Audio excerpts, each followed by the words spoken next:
What's up everyone? Welcome to the thrift store. It is night 7 of 2 weeks of tea, 2 weeks long of live streams every night at 9 p.m. as part of our 2-year celebrations of TspTv. So welcome, 10 people already. My goodness, it's almost like people are eager to wait for the doors to the thrift store to open. It's kind of like having a lineup outside Studio 54. So welcome. I know Maiden enjoyed that little intro there. So as I said, as part of these special presentations, we will be putting together little special intros. Hopefully you can hear me okay. And the intros will be, there we go, that's what I was trying to do. Welcome everyone. Don't know if you could hear me tapping then. Hopefully you've, what's going on with the camera? I don't know. All sorts of strange things. Okay, so the sound is good. Sorry for the creaking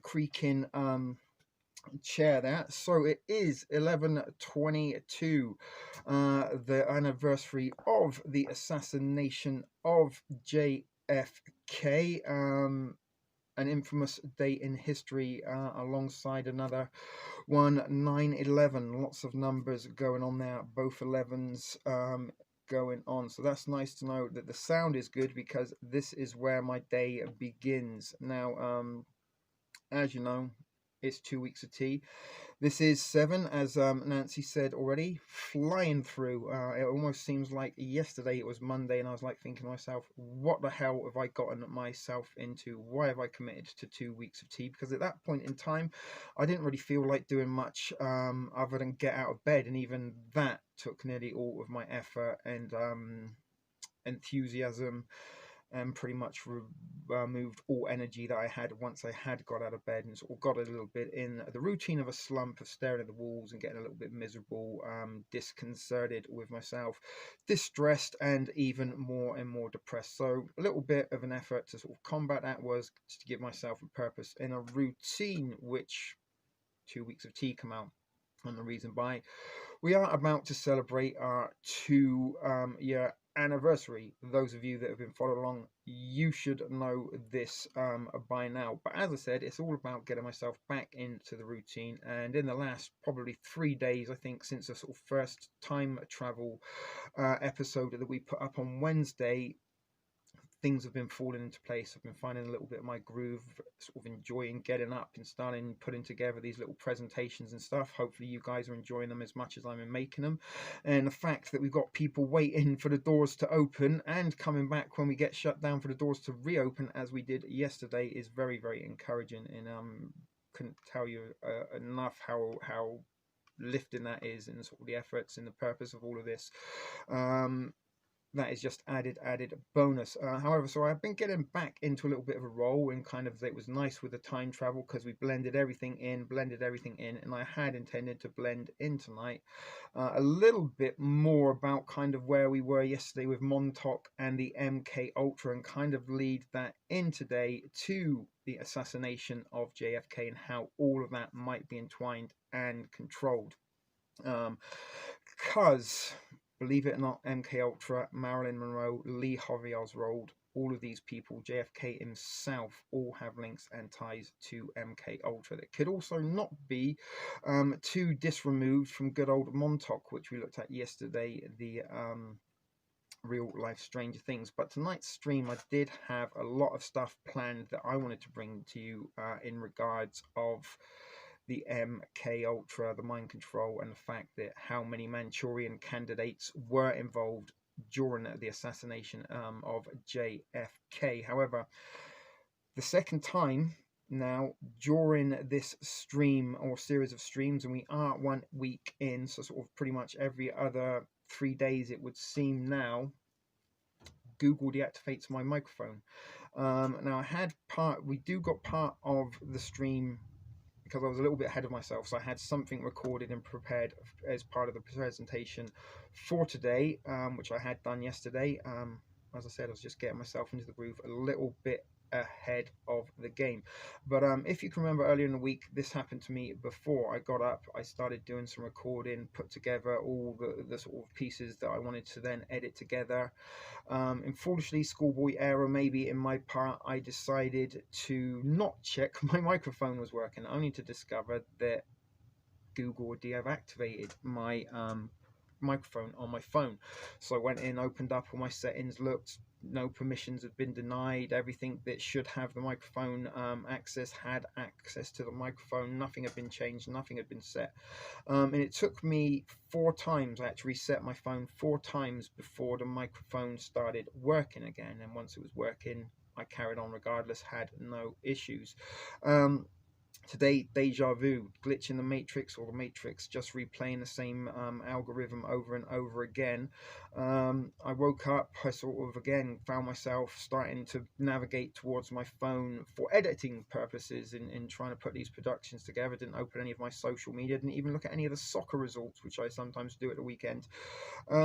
Started to get my groove on, had a coffee, had a smoke, recorded about an hour and 30, hour and 40 minutes worth, maybe not minutes total recording, but about an hour and 40 minutes I was recording and getting stuff up together. Um, Went to my editor only to discover same thing, absolutely no sound. Now, as I said, this is the second time in 2 weeks of tea, and I think it's about the third or fourth time it's happened to this particular phone in general. Now, if or not that is because we're talking about things we don't want to be heard, and the fact that maybe Google, as we've been suggesting, does have its own little handler that can activate as in when it needs. So as I said, I lost an awful lot of time and footage today, and I kind of did intend to make myself an actual cooked dinner today. I've been living off of bologna, hot dogs, microwave stuff for about 10 days now, because I've just been too lazy to cook. And so I did decide, I need to eat a meal. So rather than sacrifice my meal to try and reclaim the lost footage that I did hope to bring as part of tonight's presentation, we're going to bring that tomorrow, which works well. Monday, MK Ultra, working with the things, 2 weeks of tea, lots of teas. But anyway, that happened to me again today. But as of last night, I had a very strange sort of after show experience in terms of, first of all, I think that was the best show I've done in a long time, maybe one of the better shows I've ever done, in many ways, because you guys seem to want more, you come back for more, even though we lost the stream due to the battery. And this is another very weird instance, guys. So you remember the first stream yesterday shut off. I assumed it was because the battery was dead, but I didn't even check my phone. I just left it to the side, got my backup set up so we could get rolling, keep the momentum. Lucky enough, you all come back, and we had a great 2 streams. Wonderful Saturday night. I had a great time. It was the best Saturday I think I've had in a long time. Hopefully those of you that were watching along with us enjoyed it as well. But afterwards, I sort of up till the very early hours of the morning and starting to feel the old strange beats and palpitations in the ticker, and I could not get to sleep for love nor money, and it did feel a little like stimulation that maybe certain substances might give you that keep you awake for long periods of time. And I couldn't get to sleep, but I finally did around 6:30, 7 o'clock this morning. But in my mind, I'm like, it doesn't really matter, I'm still ahead of the game. I've got some footage, I've got my plans for the day. Even if I get up at sort of 2 in the afternoon, I can still get done what I can have done. But unfortunately, guys, you know what, I'm going to even take you on a little excursion. We haven't done this for a while. But the day I dreaded come, and it was so dark, I didn't realise it's nearly 4 o'clock before I did wake up. Sorry, it's gone dark now. I don't know if you'll be able to see this once we get upstairs.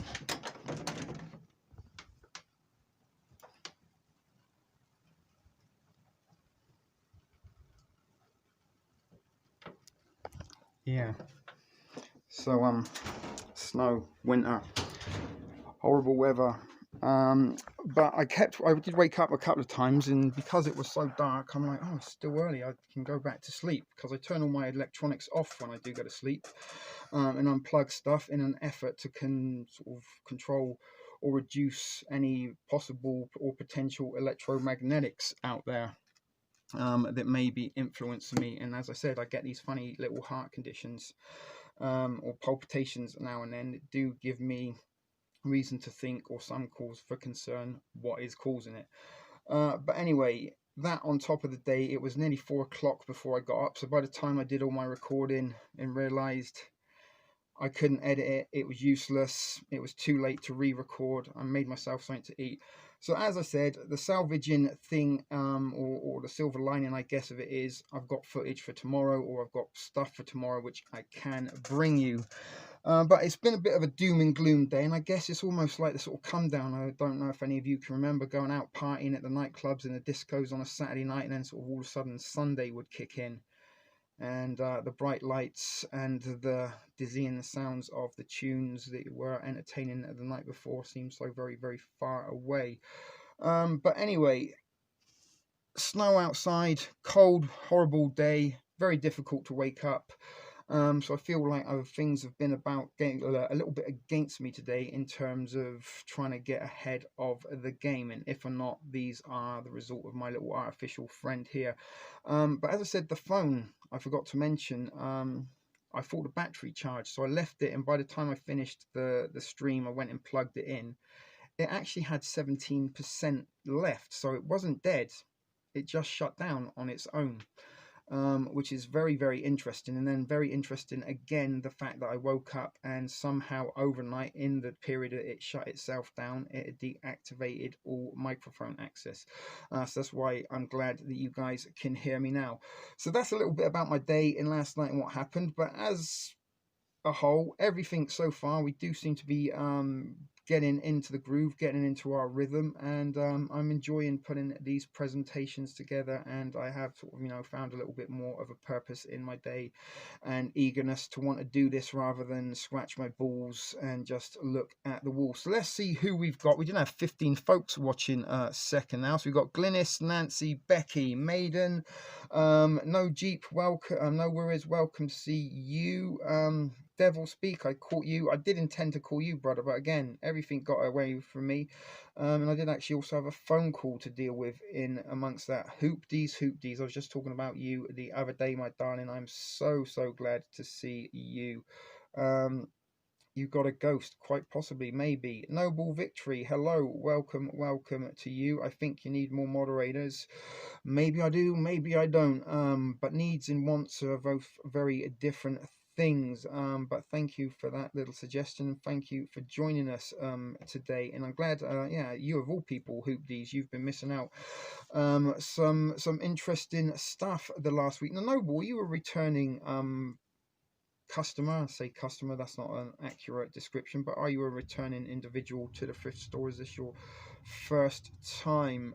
Born a Racer, long time no see, buddy. It's good to see you as well, as we are in the midst of our 2-year celebration, and we are officially halfway through 2 weeks of tea. It is night 7, and to try and bring us back a little bit on topic tonight, it is, of course, 11/22. It is the day that JFK was assassinated, and it is one of those mysteries, great conspiracies of our time. Although I wasn't alive in 1963, I'm not sure how many of us were alive in 1963, or if they were alive, I'm guessing they would have been young at the time, but I have actually no recollection of it. I wasn't born until 1971. It wasn't sort of till I was probably in my very late teens I sort of become first aware about JFK, and again, it's sort of one of those sort of level entry into the greater conspiracy. Up until that point, sort of UFOs, crop circles, Bigfoot, Bermuda Triangle, that kind of stuff was what interested me all of a sudden, in terms of conspiracies or government cover-ups. So was JFK my awakening call? Quite possibly, because it did sort of intrigue me and fascinate me, and in the days before sort of the internet, it was almost very difficult to find information. And we used to go to the library, and sometimes you get like the microfilms out of old newspapers and things, but there was a few sort of books and things there that I was reading, and it wasn't until, I guess, 91, was it 91 or 92, that the Oliver Stone movie come out, JFK. Now, it was a very intriguing movie, or it wasn't exactly very, well, I mean, what is accurate in terms of the conspiracy? A lot of it is conjecture and speculation, although there is a lot of evidence um, to sort of support and suggest that the official narrative is more of a conspiracy than some of the conspiracies, which again is very, very similar to 9/11. And the fact of the matter is that there are an awful lot of similarities. When they stage these false flag events, they kind of have the same script. It's a little bit like an ingredient for a cake. You're going to need some eggs, some flour, some butter, and some milk. But if you choose to add cranberries or peaches or chocolate chips or apples, it's up to you, right? But essentially, you need the same ingredients in order to achieve your cake. So same thing with false flags and staged events. So we got our Patsy in 9/11. The Patsy was the Islamic terrorists, we had false planted evidence, and we have faked footage, newsreels, and in particular, there's a Brooder film, which is, you know, the most famous piece of film concerning the JFK uh, assassination. It supposedly caught it all on camera in real time, and again, the sort of cine cameras were things of the time. They weren't very widespread. You know, we didn't have video cameras, we didn't have you know, the technology at all in the 60s that we have now.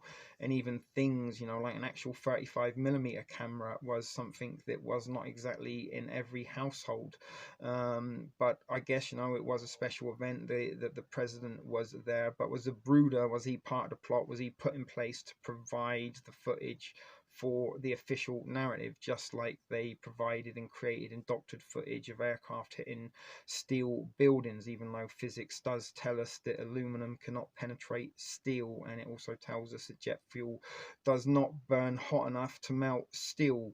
But anyway, same thing on JFK's day. We've got false science, the magic bullet that comes in and out. We've got doctored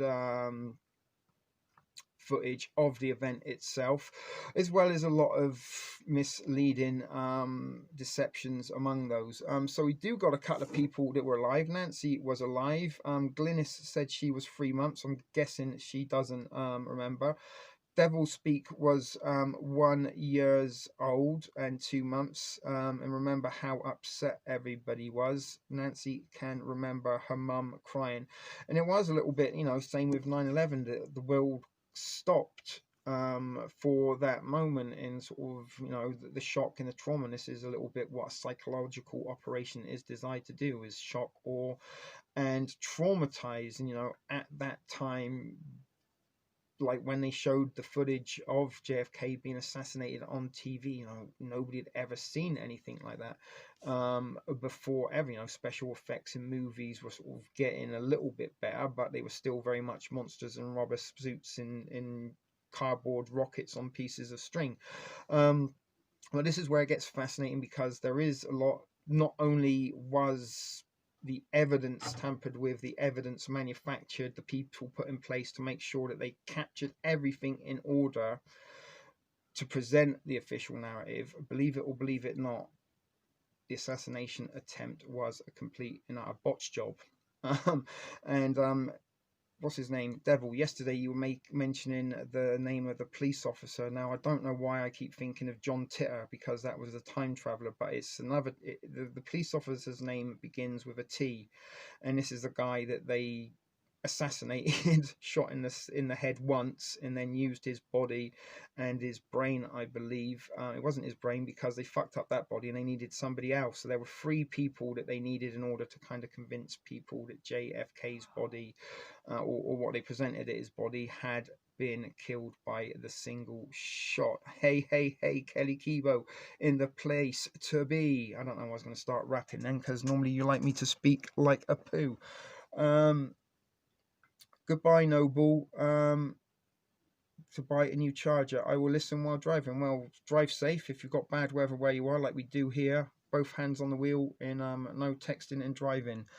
So it's good to see we've got a good crew. And Hooped is again, well, you're kind of like our special guest returning viewer tonight, because we haven't seen you for quite some time. And just the other day we were talking about you in regards to, it would be nice to try and get as many of the Thrift fam together for next Sunday for the 2-year anniversary party, just because some of you guys who have sort of been part of the Thrift fam over the year, you've kind of helped build it. And if you are still listening, and Noble, the kind of people that have wenches and you know, or the moderator stamp, as you like, that's not because they're moderators, they're just people that have helped contribute and built and have become part of this channel, as much as sort of I've been a part of it, because without some of these guys, then there's no purpose to this. So we all are very glad when we get newbies in sort of returning visitors to the thrift store. There was well, I don't know if or not any of you guys have seen from 9/11 to sorry, from JFK to 9/11, everything is a rich man's trick. Which is where I took part of the documentary that we are going to see, or this is pretty much what tonight's presentation will be part of that documentary. Now, it's a long documentary that's over 3.5 hours long, but I sort of just took about an hour's worth of stuff regarding the JFK assassination because it's very, very, very interesting, because exactly who are the people are involved, and Daddy Bush was involved very, very much, indeed. So as I was saying, it was one of those kind of eye-opening, my goodness, could this possibly true? And if it is true that the government killed their own president, then fuck me. The doors to possibility really do open very, very wide. And as I said, sort of after I sort of become very aware of, or first become aware of the JFK assassination, it wasn't that long after that Waco went down. And when Waco happened down, it's like, oh my goodness, no, no, no, no. It is, kind of at first you sort of want it to be a conspiracy or just a little bit of entertainment or just, some alternative. As I said, entertainment, it just sort of passes the time. It's a little bit entertaining and fun to sort of look into this stuff. So, I do like mysteries and stuff. So I'm a little bit inquisitive. But then Waco happened, and then Oklahoma City happened, and all of a sudden it's like, Jesus, it's starting to look like it quite possibly is real. Then of course 9/11, and that's the fucking stamp of oh my god, we're fucked. So pretty much, as I said, it was one of those sort of events that sort of drew me into the conspiracy world, I guess, in something I sort of haven't really looked in as much as stuff like 9/11, because I think really and truly that not just me overtook a lot of people's minds. But understanding 9/11, we need to understand JFK, because this is all kind of, leading up from World War II to sort of where we are now, is all part of the great 80-year reset. And the 80 years will be sort of 2025 since the end of World War II. And we have to understand as well that history has kind of taught us that the Allied forces won the war, but they kind of didn't. God, it's a huge picture, but JFK was an incident, as I said, that was very, very instrumental in, leading us to where we are now, leading into 9/11, leading into Waco, leading into Oklahoma City, because this is all connected. And the people that have played a part in all of these events, Lyndon Johnson, I noticed all that you mentioned there, Devil Speak, all these people, Bush Senior, all of these guys all kind of made a lot of money and profits from WW2, financing both sides of the conflict, and do intend to bring it. We talk about the new world order and it being a socialist. Well, National Socialism is socialism, right? It's sort of Marxist socialism and fascist socialism. But anyway, we're getting a little bit too off there. So sad they killed JFK. Well, another thing that is very, very interesting. I remember where Prepper Chick, you've told us about this. Now, Waco is another thing that I do have a lot of thoughts and opinions on. I'm not going to say information or truths about it. All of this is kind of thoughts and opinions that I do like to share, and some of you agree, and quite a lot of people out there also agree. And as I said, the footage that we are going to see tonight is something that's sort of given me a sort of greater understanding of the JFK assassination. It's certainly sort of a chain of events that you've probably not heard elsewhere.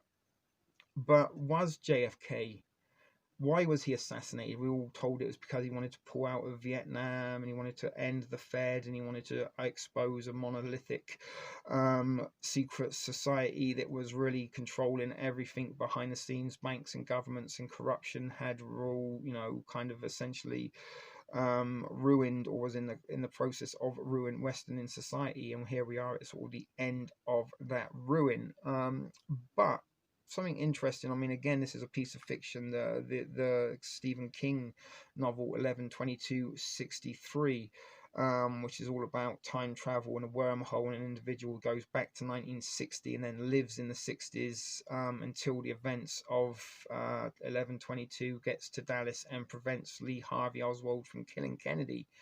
But when he comes back to the future, look at that, Back to the Future, but when he comes back to present time, rather, the world is gone to shit. It is horrible. It is absolutely disgusting. And when he kind of chats about,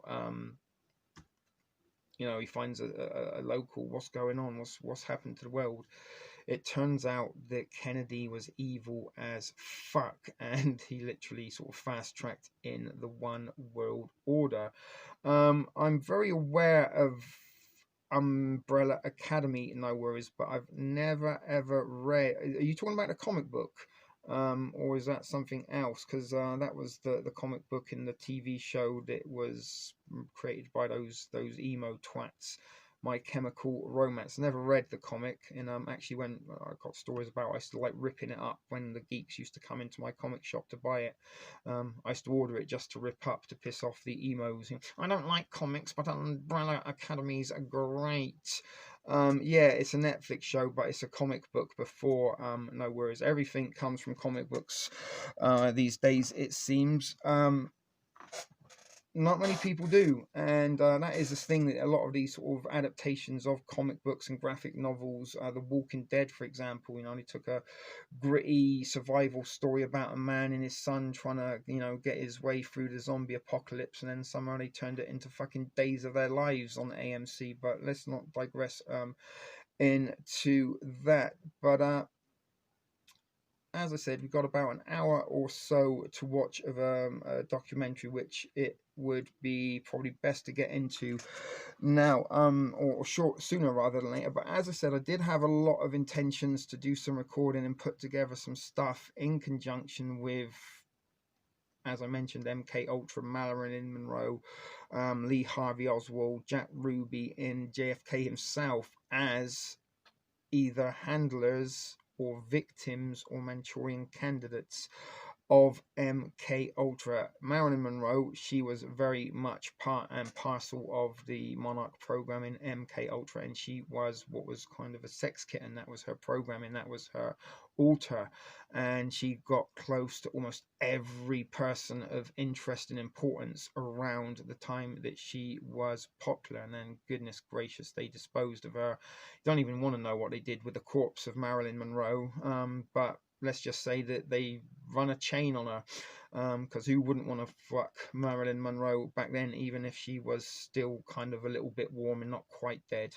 But anyway, they found something like 27 different varieties of sperm in and on Marilyn Monroe's corpse during the autopsy. But she was she was MK Ultra, and in particular, I wanted to talk about something you may well know, and this was what I was going to sort of start out with this evening before we saw the sort of documentary that we are going to see, or part of the documentary we're going to see, that if you can remember, Happy Birthday to you, the happy birthday, Mr. President. Was that Kennedy's trigger moment?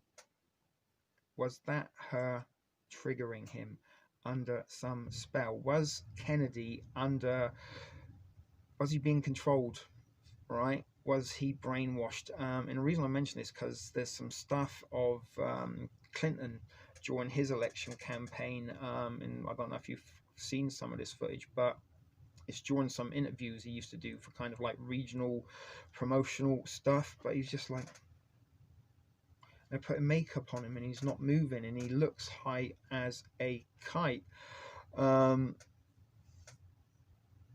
But it suggested that he was, or looking at the evidence, it sort of suggests that there is a possibility that he is either, as I said, under the influence of some narcotics, or he is under some kind of hypnosis or mind manipulation one way or another. So was Kennedy, like, what was the purpose he assassinated? Was he sort of assassinated because he was being programmed to bring something in that he shouldn't have done? and the Kennedys themselves are sort of shrouded in mystery. You know, they've all died in suspicious circumstances. There's plane crashes and all sorts of stuff. They're a very, very, very strange family. So what I was going to say was, you know, was Marilyn Monroe, when she come out, was that a trigger moment? Did we all see the moment that somehow the elites were using their tools and flexing their muscles? Okay, we can control the most beautiful, famous woman on the planet, and she can control the most famous and debonair, handsome, you know, he's a good-looking bloke, JFK, after all. Is it puffering, or are we talking about shit we don't want to see?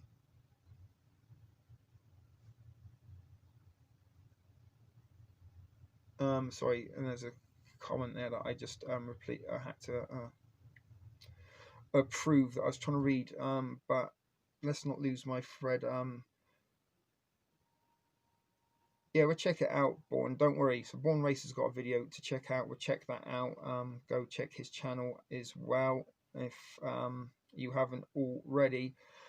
But was, you know, as I said, was this a moment where, a little bit like 9/11, they were really showing the world the arsenal, their true flexibility, all their power and all their might, and a little bit kind of with JFK, where they had 8 snipers. There wasn't a lone gunman. They had 8 crack shot hired assassins in place, ready to make sure that Kennedy died on that day. But a little bit on 9/11, there was controlled demolition, there was directed energy, there was holographic aircraft, there was all sorts of things going on because they wanted to make sure that they come down and didn't stay up. But not only was Marilyn Monroe a candidate or victim of, you know, was she a handler? This is what I'm saying. Was she like kind of a double MK Ultra? Had she been programmed herself to be a sex kitten, but once she was a sex kitten, did she become the handler?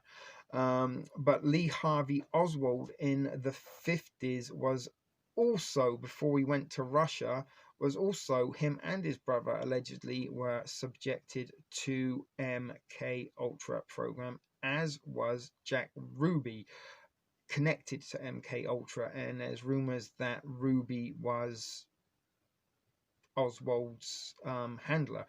And had Oswald been chosen as the patsy, but did Oswald believe that he was gonna be shooting him?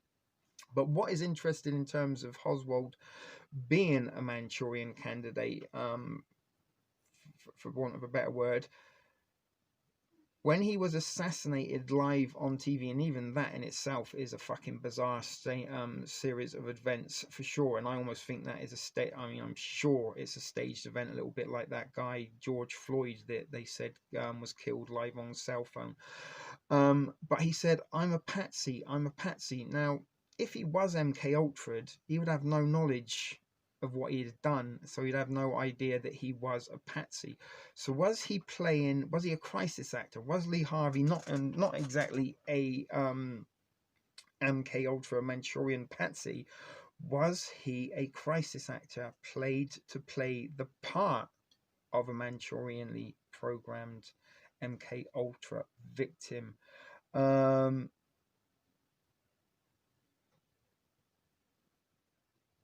As I say, I'm not saying they are. I'm just saying there are connections in there, and Monroe was used specifically because everybody wanted a piece of Marilyn. Every world leader in the, you know, in and around at the time, at some point or other, had their picture with Marilyn Monroe. And we looked at like sort of people, Sammy Davis Jr., Bob Hope, Frank Sinatra, all the sort of Rat Pack. All of them were MK Ultra handlers, and they all had secret agency credentials, either by sort of token gesture or from sort of, you know, covert clandestine professions. We also looked, Devil Sweet was mentioned yesterday, how Jimi Hendrix, Jim Morrison, Janis Joplin, and all those kind of psychedelic 60s Woodstock types all had connection, all had fathers or family members that were alphabet agencies, in particular CIA, and they all sort of seem to situate and come out of Laurel Canyon. And again, Laurel Canyon was very, very ripe and active in and around the 60s. Yeah, and this is the thing. Ruby had cancer, and cancer is something that is rumored to, like, if he had been under experimentation, and in Montauk, some of the people that they experimented on developed cancer. And again, you know, there are some bizarre, we could go very, very far out the way and talk about, could there have been some time travel going on with the grassy knoll individual portals, interdimensional stuff? All this was being conducted and carried out in and around the time, but that is getting a little bit way out there. But as I said, guys, I've got a little bit of an interesting part of the documentary, JFK to 9/11, everything is a rich man's trick, which does concentrate very much extensively. It's a very concise, I'm not saying it's conclusive, but it's a very, very concise piece of reporting nonetheless, that I wish to God I could do as good a job putting together. But maybe one day. At the minute, I do try my best with the free applications and software and do all of this on my phone. Believe it or not, for those of you who don't know, I put all my edits, everything I do on a phone, although I do got a computer. I haven't really got any software or the knowledge of how to do it on a computer, but I do it on my phone. But anyway, guys, I've been rambling on for nearly 40 minutes now. So, as I said, tomorrow... Wait, what's going on? I'm having difficulties here. Okay, there we are. So tomorrow, as I said, as part of what I was going to bring you tomorrow, that will be the follow-on to, for Monday night's night 8 of 2 weeks of tea, where we are going to be looking a little bit more at the MK Ultra connections to JFK's assassination, which I kind of wanted to bring as part of you tonight. Yes, he was Maiden. But anyway, here we go. Let's get this lined up for you. Actually, let me disable the camera. You can still hear me all right, I'm guessing.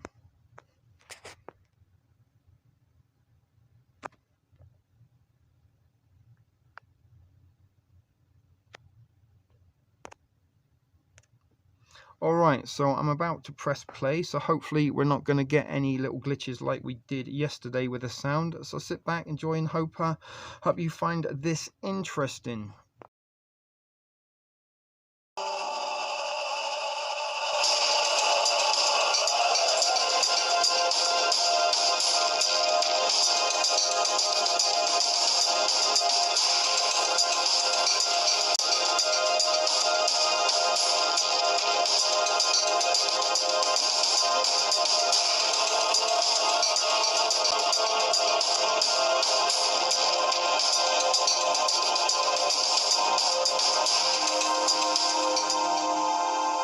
In the immediate aftermath of the assassination of President John F. Kennedy, the American government came to the conclusion that a lone gunman had changed the course of human history by killing the most powerful man in the world with 3 rifle shots fired from the elevated window of an office building. And for half a century, they have stuck rigidly to this fabrication, while critics, scientists, playwrights, and poets have produced books and essays and films to prove beyond any shadow of a doubt that this version of our Western history is a physical impossibility. Over and over again, we have been told that this man did it by himself. He didn't have any help, and he did it because he was a lonely madman and a communist to boot.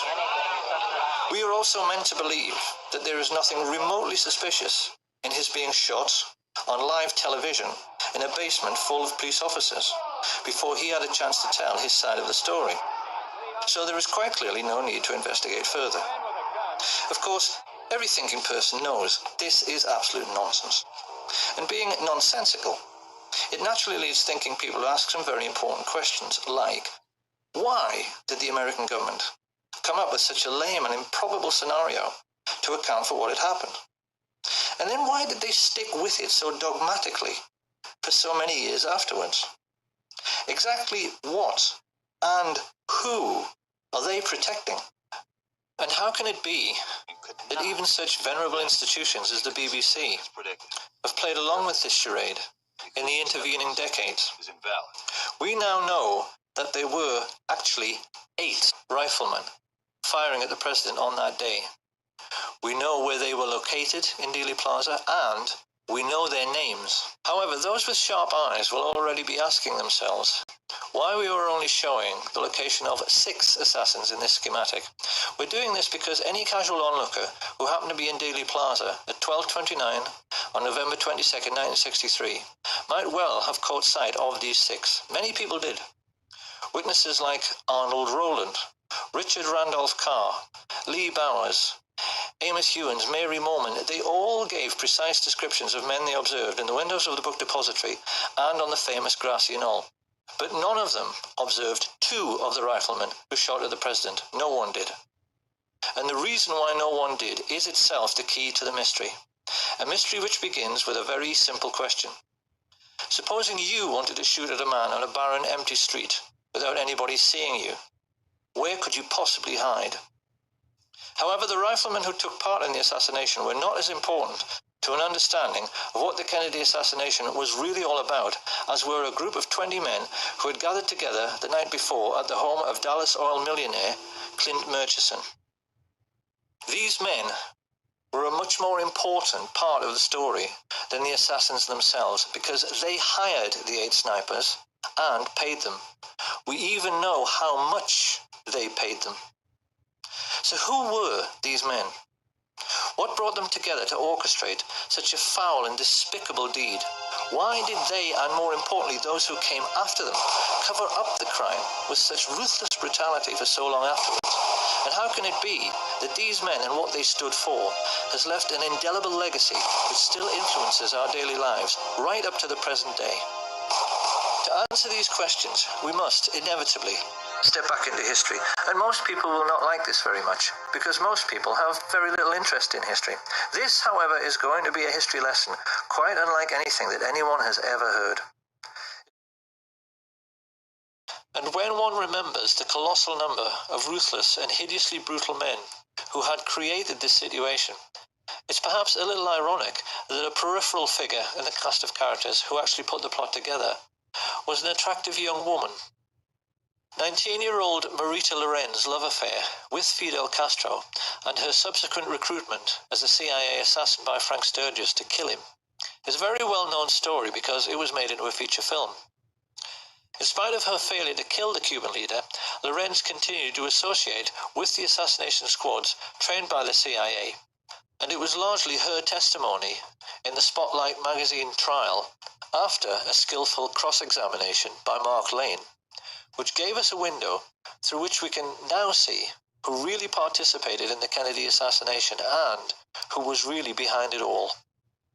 First of all, after the Bay of Pigs invasion, Kennedy had fired Allen Dulles, Richard Bissell, and General Charles Cable for essentially using the CIA as their personal hitmen, after he found out that Robert Mayhew had sought Sam Giancana's permission to talk to his underboss, Johnny Roselli, about the possibility of a hit on Fidel Castro. Here you have a government agency, funded by the American taxpayer, associating with the very organized crime racketeers JFK was trying to put in jail, for the purpose of carrying out political murders. The president was incensed. Historians have never been surprised that he vowed to smash the CIA into 1,000 pieces. It hardly takes a genius to see why the CIA wanted to kill him. What is more, Jack Alston Crichton and the lifelong friends of Allen Dulles, the Bush family, had just recently purchased exclusive access to 15 million acres of Cuba, almost half the entire island, in order to drill for oil. When he came to power, Castro reduced this to a mere 20,000 acres, a colossal investment which now failed and which led to Crichton's CVOVT Oil Exploration Company being delisted from the stock exchange at a loss of $30 million. Crichton and George Bush's friends, the Texas oil billionaires, Clint Murchison and Haroldson Lafayette Hunt, also knew that Kennedy wanted to end their most vital tax break, the oil depletion allowance. And their bosom buddy, Vice President Lyndon Johnson, was standing at this time with one foot in jail and the other on a banana skin due to his involvement in the corruption scandal now breaking around his favourite assistant, Bobby Baker. LBJ knew his life was finished if Kennedy lived, and he would become president himself if Kennedy died. So his involvement in the plot is hardly difficult to understand. And even more to this, the heads both of the US military and the military-industrial complex which supplied them, exactly the same Nazis who had supported Hitler in World War II, were fully aware that Kennedy wanted to pull out of Vietnam in a move which would have eventually cost them billions in lost weapons sales. This circle of thugs and pirates was completed by LBJ's next-door neighbour, J. Edgar Hoover, who had himself invested millions in Clint Murchison's oil business, just like his mafia associate, Vito Genovese. Stepping back to look upon this rogues gallery, it really is remarkable how Kennedy had managed to make an enemy out of every single dirty hood, every corrupt politician, and every single Nazi businessman living in the country at that time. It is highly misleading even to see these groups as separate, because the truth is that they were all brutal fascists who saw nothing wrong in killing to get their own way. The question now was, how were they going to get him? Because we must never forget that generals, admirals, mafia dons, intelligence chiefs, corrupt politicians and oil billionaires are only people. None of them wanted to go to the electric chair for conspiracy to murder the president. They knew that they had to put together a plan which could not fail to both kill Kennedy and then cover up afterwards the fact that they did it. They knew that in men like Frank Sturgis, his Cuban assassination squads, and the mafia hitmen working with the CIA, they had a huge pool of killers to choose from who were ready, able, and willing to do the deed. All the same, how could they possibly get to Kennedy? Because they knew that, at least in Washington, all American presidents are extremely well protected by the Secret Service. The most important first step was to engage the age-old mafia tactic of finding a patsy. To this end, they turned to George de Mohrenschildt, a very sophisticated exiled Russian count and CIA agent, who was close friends in the oil business with George Bush and the Texas oil men. They were aware that they needed someone like Giuseppe Zangara, who appeared to be a low-life, discontented misfit. So they chose a low-level CIA operative who had been groomed precisely in order to appear to be a low-life, discontented misfit, Ender Lee Harvey Oswald, who was carefully handled by de Mohrenschildt as he was placed like a chess piece in the Texas school book depository. With the patsy selected, the combined heads of the American Nazis now sat down together to discuss their problem. How do you kill a man riding in an open car on a public street in front of hordes of people without being seen? And then, how do you cover up forever afterwards the fact that this was a conspiracy and not the work of a lone nut? The plotters were keenly aware that it was the second question which posed the biggest problem. The professional military men like Colonel Ed Lansdale and Admiral George Berkeley, Kennedy's personal physician, were well aware that there are any number of ways to hide or disguise a sniper: behind trees, inside other vehicles, behind windows in office buildings. But this was a plot which had to have an absolute guarantee of success. If a squad of riflemen were all to fire at their target at the same time, this would certainly guarantee the man's death. But the subsequent police investigation would instantly realize more than one shooter was involved. A team of gunmen all firing together might actually blow Kennedy's head clean off. A single sniper couldn't do that. So what were they to do? It was during these deliberations that a macabre thought first registered. They would have to control the body after the shooting in order to make sure that all physical evidence available to police forensic scientists conformed to the scenario of a single assassin. And just how in the hell were they going to do that? By way of preparing the ground, Sam Giancana now ordered Richard Nixon's political associate Jack Ruby to keep Oswald snug under his wing, and then to set about hiring the best local riflemen, preferred candidates being men like his close friend Charles Boyd Harrelson, the father of Hollywood actor Woody Harrelson, who had proven his hitman credentials by shooting dead dozens of men for money. He then turned to his mafia associates Carlos Marcello and Santos Trafficante to supply the best gunmen from their cities, while he himself instructed the well-known underboss Tony Accardo to give the Chicago end of the contract to Giancana's favourite and most trusted hoodlums, Charles Nicoletti and Milwaukee Phil Aldericio. This pair had to be flown in 1,500 miles to the ranch of mafia hood Peter LaCavale, and then driven the remaining 600 miles to Dallas.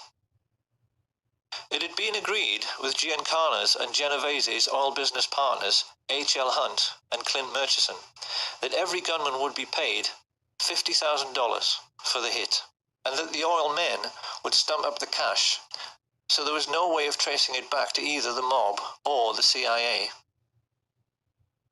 For their part, Jack Crichton and George Bush were trying to lay the groundwork at the street level with the mayor, Earl Cable, the brother of CIA chief Charles Cable, whom Kennedy had fired. Both the Cable brothers were crucially important in the development of the fine details of the plot, because they agreed to allow Crichton and his associates, George Lumpkin, the Dallas police chief, Lieutenant Colonel George Whitmire, and Harry Weatherford, to make use of their 488th Military Intelligence Detachment, a privately funded part-time intelligence force which had amongst its ranks many members of the John Birch Society, the Ku Klux Klan, and around half of all the serving police officers in Dallas. The plotters realized this was a masterstroke, because it meant they could control the streets and the crime scene, but they also realized that when the shooting occurred, the response of at least half the police on duty would appear to be completely genuine. And yet, for all this intricate planning, involving, as Sam Giancana later admitted, dozens of men, the American Nazis were aware they still had a problem. Getting the snipers into position and coordinating their fire by radio was not too difficult. It's something the military do every day. But this problem of blowing the man's head clean off had another side to it. Supposing, as can happen, all the snipers missed. How could they possibly legislate for this contingency? You see, being a professional sniper is a lot like being a professional golfer. Everyone knows that, generally speaking, a golf pro on a par 3 will hit the green. But even the world's best occasionally miss by a wide margin, and the same can happen to any rifleman. We can be quite certain that the guiding brains of the American Nazis, Allen Dulles and David Atlee Phillips, in order to cover this eventuality, must have at least considered having one assassin run up to the limousine to attempt a point-blank range mafia-style shooting should the others miss. But then another problem appeared. Supposing their assassin couldn't run quick enough to jump on a speeding car. Little by little, the realization hit home. The plot could even wind up looking silly and themselves ridiculous. There was only one answer. They would have to control the president's protection, the Secret Service. Marisa Lorenz testified under oath that in late November of 1963 she drove from Miami to Dallas, Texas with Frank Sturgis, followed by a backup car which contained a stash of weapons. Travelling along with them were Jerry Patrick Hemming, an American mercenary like Sturgis. Were you ever offered money to assassinate President Kennedy? Directly, on numerous occasions. Two Cuban brothers, Ignacio and Guillermo Novo Sampol, a Cuban pilot called Pedro Diaz-Lance, and his friend, Orlando Bosch. At first, Marita assumed this was to be just another arms smuggling engagement, just like many others she'd been on with Sturgis before. However, when they reached their Dallas motel, they were visited by someone Marita had met many times before, CIA agent E. Howard Hunt, who stayed almost an hour and paid Sturgis with cash stuffed in a very large envelope. This was the evening of November 21st, 1963, and Marita began to get worried. She knew that President Kennedy was visiting Dallas the next day. Becoming concerned, she pressed Sturgis as to the real purpose of the visit, and when he told her that for this one time it had to be confidential, she decided she wanted out. Marita had no way of knowing that a great number of other people had made similar journeys that day. CIA pilot Tosh Plumley flew several assassins into Dallas Love Field without even being told who they were. From all over the country, radio operators, riflemen, drivers, false ID suppliers like Chauncey Holt and Bernard Barker, and getaway pilots like David Ferry converged on the city. Whilst at the home of oilman Clint Murchison, a group of his Nazi friends were congregating to celebrate Kennedy's imminent demise. Due to the testimony of LBJ's mistress, Madeline Duncan Brown, the mother of his illegitimate son, we now know that amongst these guests were J. Edgar Hoover and his homosexual lover, Clyde Tolson, who stood to lose the millions they'd invested in their host's oil business if Kennedy lived. Hoover also knew Kennedy wanted to replace him as head of the FBI. The two Brown brothers of Brown Brothers Harriman, who along with Cliff Carter, John Connolly, and Senator Joseph Yarborough stood to lose millions from lost defense contracts because they knew JFK wanted to end the Vietnam War. Also present were Joseph Sevilla, head of the Mafia in Dallas, and the mayor of Dallas, Earl Cable, the CIA men who knew the president was serious about smashing the Central Intelligence Agency because he'd already fired Cable's brother, Charles. Having a drink with them was Chase Manhattan Bank chief John McCloy, a confirmed Nazi who had shared a box with Hitler at the 1936 Berlin Olympic Games, and Mafia chieftain Carlos Marcello, who felt nicely at home rubbing shoulders with Sam Giancana's representatives, Jack Ruby, Richard Nixon, and Haroldson Lafayette Hunt. The media were represented by Eamon G. Carter, and the only one who might have felt a little out of place as he awaited his boss was the world-class marksman and serial killer Malcolm Wallace. Late in the evening, Lyndon Baines Johnson finally turned up and briefly went into the party. When he came out to greet Madeline Brown, she said he was euphoric. Let's go back to that before, when Johnson came out of the meeting, what did he say to you? He was so angry. He had a violent temper when he was upset. Well, let's use the exact words that he said to you. What did he say to you? He grabbed me by the arm and he had this deep voice. And he said, after tomorrow, those SOBs will never embarrass me again. That's no threat. That's a promise. Johnson had clearly been told by the people in that room that everything was ready. Air Force number 1, ladies and gentlemen, and the crowd below cheering. The next morning, the president landed at Love Field and was led to his car by Governor John Connolly. As he is driven away, it is immediately apparent that something is wrong.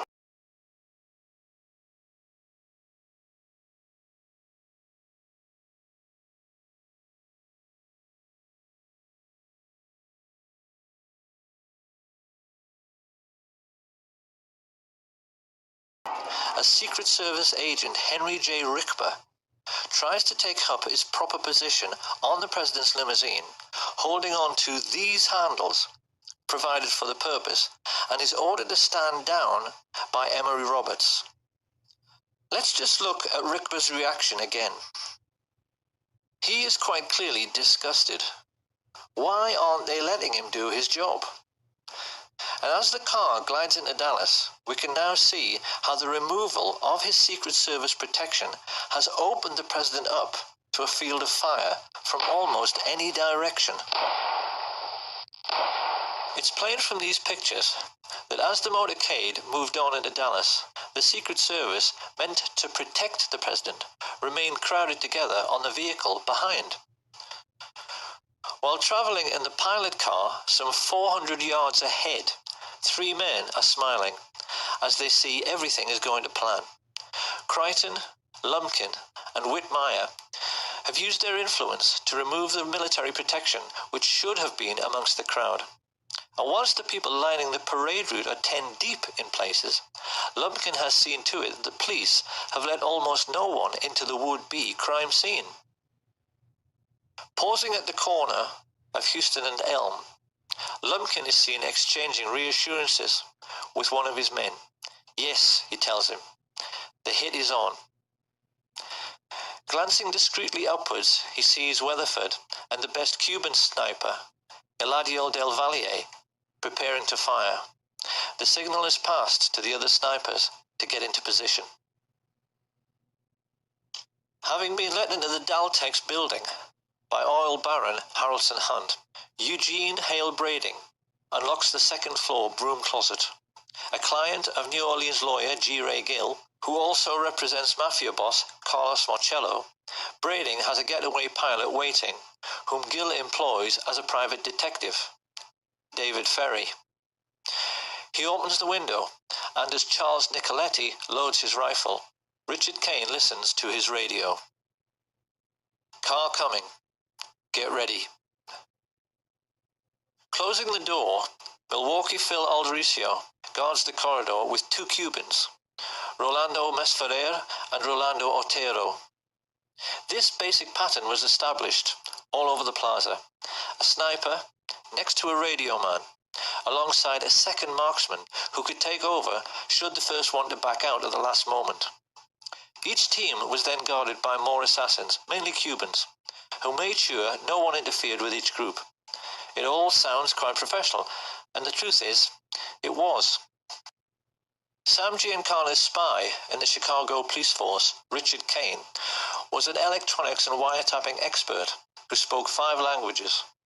Up on the grassy knoll, with his childhood friend Charles Harrison, stood the diminutive Charles Frederick Rogers, a nuclear physicist who worked in seismology for Shell Oil. He was also friends with David Ferry and the Civil Air Patrol. Up in the Texas School Book Depository, LBJ's psychotic hitman Malcolm Wallace held a PhD and taught at the University of Texas. The Texas oilmen, mafia dons, merchant bankers and military industrialists had assembled the all-time dream team of professional killers. They were there to make absolutely certain their king died, and the 2 men who in later years would steal his crown, Richard Milhouse Nixon and George Herbert Walker Bush, smiled from the sidewalk as they exchanged winks with Jack Crichton. There was no way Kennedy could escape now, and they knew it. Arranging his sniper's nest at the other end of the 6th floor, Sturgis was the first to be spotted by Arnold Rowland. I just looking around and we noticed a man up in the window, and I remarked to my wife, tried to point him out, and remarked that he must be a security guard, Secret Service agent. The window then that you're referring to is on the opposite end of the building from where the main entrance to the building is. Yes, it is on the other side of the building. And he had a rifle. It looked like a high-powered rifle because it had a scope which looked in relation to the size of the rifle to be a big scope. A moment later, 15-year-old Amos Ewins caught sight of one of the Sturgis-trained Cubans, Ignacio Novo Sampol.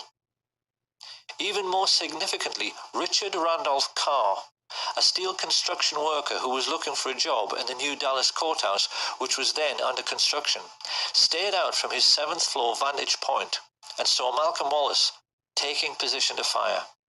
Testifying at the trial of Clay Shaw, he gave a minutely detailed description of a very heavy-set man in a sports jacket who wore large framed glasses.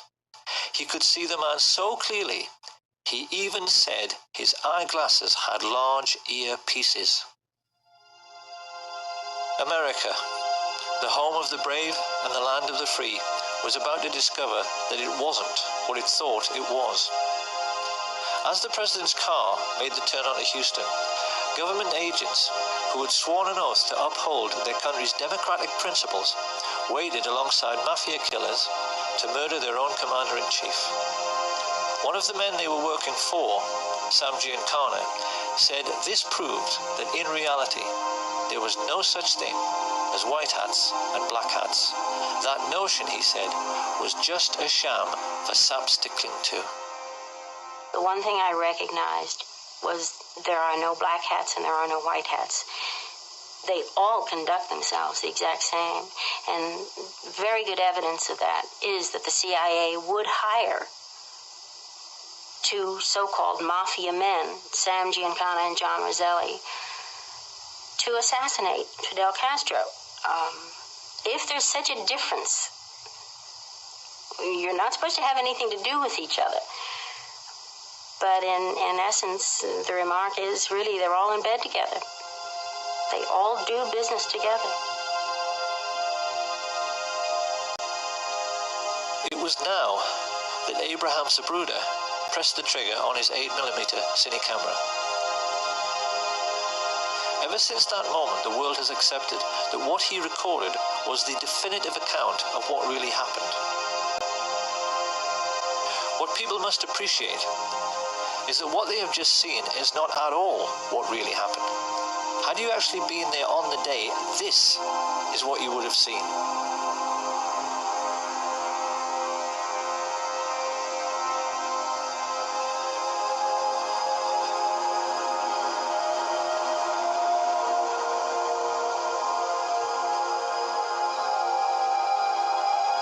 And doesn't that look a great deal more suspicious? So just exactly what did happen during the 10 seconds that Zapruder was filming. To begin with, Dulles, Lansdale and Attlee Phillips had tried to get over the problem of volley fire, blowing the president's head clean off by firing in 4 stages. Stage 1 was meant to be a single shot by Charles Nicoletti into the back of Kennedy's head from the Daltex building some 40 yards behind. Had he succeeded, the plotters would have had the single assassin with 1 bullet story they wanted. But in his excitement, the mafia assassin squeezed the trigger too soon.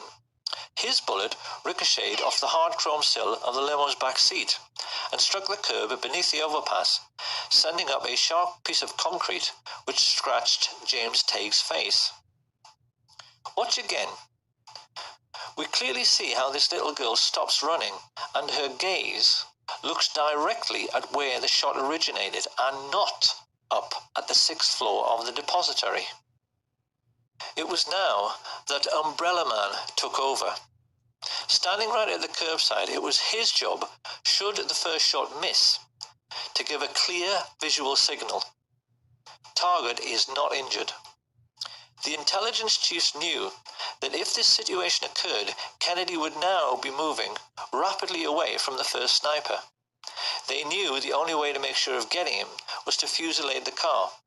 So a moment later, 2 rifles tried to fire from directly in front at exactly the same time, to deceive witnesses into thinking there was only 1 shot. You said you'd kill President Kennedy. At the same time I said I had killed the judge, I said I had killed Kennedy. Well, do you believe Lee Harvey Oswald killed President Kennedy? We'll get back to that. Alone, without any aid from a rogue agency of the U.S. government, or at least a portion of that agency. I believe you're very naive if you do. Harrelson's bullet hit JFK in the throat, and another gunman, hiding in a culvert 50 yards away, up in the embankment of the overpass, made the hole in the windscreen, which was later seen by Dr. Evalier Glanges. The presidential limousine was there. Had been standing there for some time, just watching the back of the emergency room. Talked to my friend next to me and said, "Look, there's a bullet hole in the windshield," and pointed it out to them. But it was very clear. It was a through and through bullet hole through the windshield of the car, from the front to the back.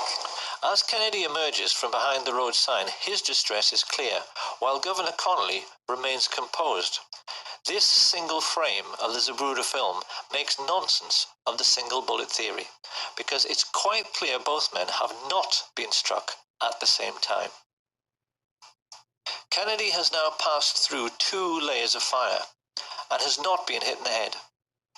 To cover this eventuality, the assassins were given a simple instruction: fusillade the car with everything.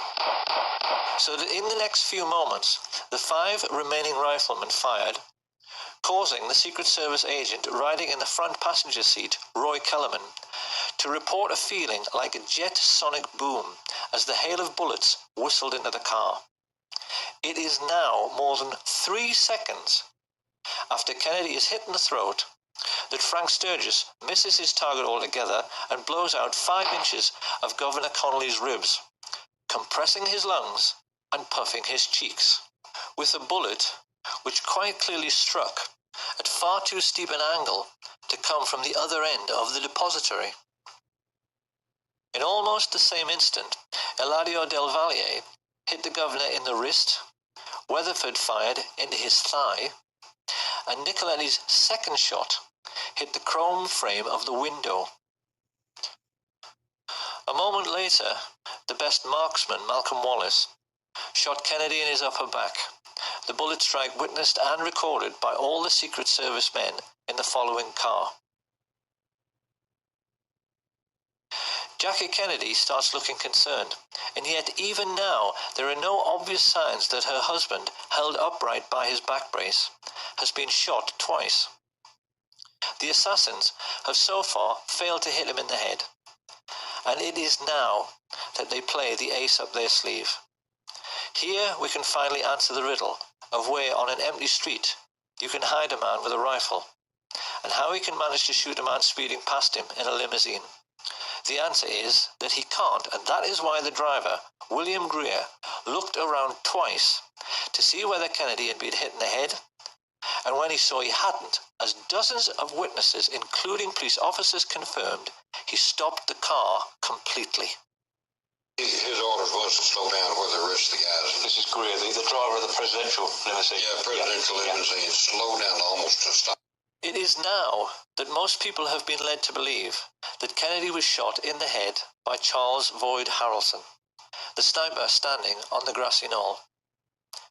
This is not true. Because if we look at the angle of elevation of a shot from that area, it's obvious that a shot originating from above and right would have pushed Kennedy's head down and left, whereas it's quite clear that his head is knocked upwards and to the left by the impact. So where did that bullet come from? Incredibly, the answer has lain hidden in the most well-known and iconic image from the assassination of the motorcycle policeman heaving his bike onto its stand. Look now as we freeze frame him here. This is the moment when the whole world was looking up the hill toward the man who had fired from the grassy knoll, but that is not where the police officer is looking. He is looking down into the storm drain, because that is where that shot at a stationary car came from. The shot which all of the well-known assassination witnesses described as coming from behind the picket fence missed completely and ripped up the grass at Jean Hill's feet. She did not even notice, but we know this is true because the FBI told her so. So who were the men who fired unseen from the storm drains on Elm Street? One thing we know is that they were very young and had to be brought into the conspiracy because they had to crawl into a filthy, smelly sewer, something which the older, experienced mafia assassins would never have dreamed of doing. They were basically 2 kids looking for excitement. The first was Curtis Laverne Crayford, also known as Larry Crayford. Formerly CIA, he had worked for Ruby at the Carousel Club, and Ruby had told everyone his name was Lee Harvey Oswald until Lee Harvey Oswald walked in.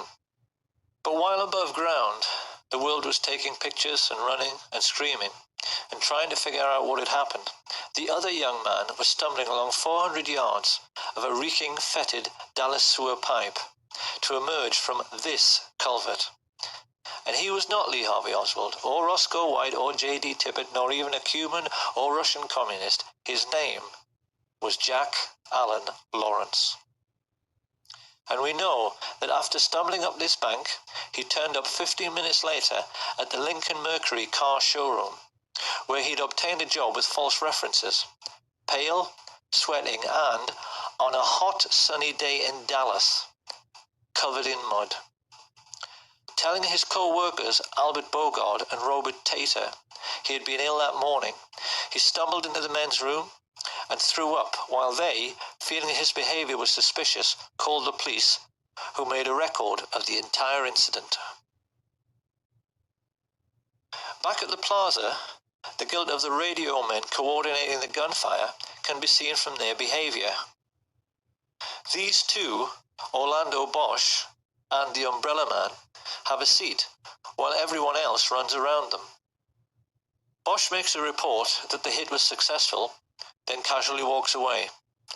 Just like the chief radio coordinator, Jim Hicks, with the radios clearly visible in their back pockets. A few yards away, the CIA's cleanup squad have begun working to remove all evidence useful to a forensic team. Deputy Sheriff Buddy Walters is here seen finding the bullet which struck in the grass near the manhole cover. He hands it on to one of the fake FBI men, who pockets it. While this is going on, Rogers, Harrelson, and E. Howard Hunt are discovered hiding in the boxcars of the train which they hoped would be their getaway vehicle, until it's prevented from moving by railway dispatcher and key witness Lee Bowers. They are photographed repeatedly as they are marched to the Dallas courthouse. And we can clearly see in this picture the radio receiver Hunt is wearing in his right ear, which is identical to the receivers worn by those Dallas police officers who were part of the plot. As they walk, they are overseen by Colonel Ed Lansdale, who secures their release and begins to give the press the cover story that this man is the major suspect and that acting alone he shot the president from behind. The truth, as we now know, is that 8 separate snipers, firing 16 shots in 4 separate stages, had tried to make certain of killing the president by hitting him in the head and had failed abysmally. The shooting on the day had been nothing to write home about. A third of all the shots had missed the car completely. Had it not been for the ruse of bribing the driver to brake at a point painted on the curbside, which is still visible, so that Jack Lawrence could shoot Kennedy in the head from just 15 feet away, the president might have survived. So now we must address the question, why does the Zapruder film not show this very obvious setup of the limousine stopping for the headshot? The answer, of course, is that it has been tampered with. In the 1960s, Hollywood special effects teams had developed techniques for masking off segments of film frames to disguise the true movement of figures within the picture. In the Zapruder film, frames have been removed in order to fake a continuous flowing motion, so that we don't see the very obvious setup which dozens of witnesses reported. If you look now at the top of the frame, the doctoring of the film becomes perfectly obvious in the way in which the figures are blurred, and yet the shadows are sharp, which is impossible. This CIA tampering with the evidence becomes even clearer when the Zapruder film is run next to the Orville Nix film taken from the other side. It's easy to see from the way the motorcycles suddenly close on the limousine that it stops completely. And we can see that frames have also been removed from the Nix film by the way in which Agent Clint Hill appears to move sideways while running forwards before leaping on the car. As the mad dash to Parkland Hospital begins, the chief coordinator in the assassination plot, George Herbert Walker Bush, casually relaxes with hands in his pockets at the entrance of the school book depository. Now this is going to be one of those all too familiar Kennedy assassination moments in which people will say, well, yes, it could be him, but how can we be sure? Because we've seen this kind of thing before with Badgeman. However, a gentleman who I think must be a police detective has posted a YouTube video in which he utilizes the latest forensic techniques for identifying murder suspects by making a comparison between the photo taken in Dealey Plaza and one of George Bush in conversation with Richard Nixon during Watergate. This man points out that this person has exactly the same skull shape, exactly the same hairline, chin, and nose as George Bush. He is also wearing the same type of suit, white shirt, and exactly the same type of tie. He is exactly the same height, the same weight, is wearing clothing which matches down to his shoes, but most importantly, he has a characteristic mannerism of cocking his right wrist when he puts his hands in his pockets. We know from this declassified FBI memo that George Bush was in Dallas, staying at the Sheraton on November 22nd. So can there be any doubt about this person's identity? Surrounded by the corrupt policemen he was coordinating, Bush knew already that if an honest officer should happen to catch one of the assassins, it would, because of what Mark Lane rightly calls plausible deniability, make no difference. Because what would they find? Mafia hoods with prison records as long as their arms? Or contract killers like Charles Harrelson? They certainly wouldn't have found anyone who carried CIA credentials or anyone whose involvement with the government could be traced. But even while he smiled and chatted to his fellow killers, Bush was unaware that the plotters had just made their first big mistake. They knew that they had to forensically control the body from the moment the shots were fired, and the moment Kennedy entered Trauma Room 1, that control had to be relinquished. Although they had CIA agents placed in the emergency unit, these people were not aware of the throat wound, which could hardly be seen because it was so tiny. It was at this moment that all the Dallas doctors and nurses like Aubrey Bell made a mental note of this very obvious sign of a frontal entry shot.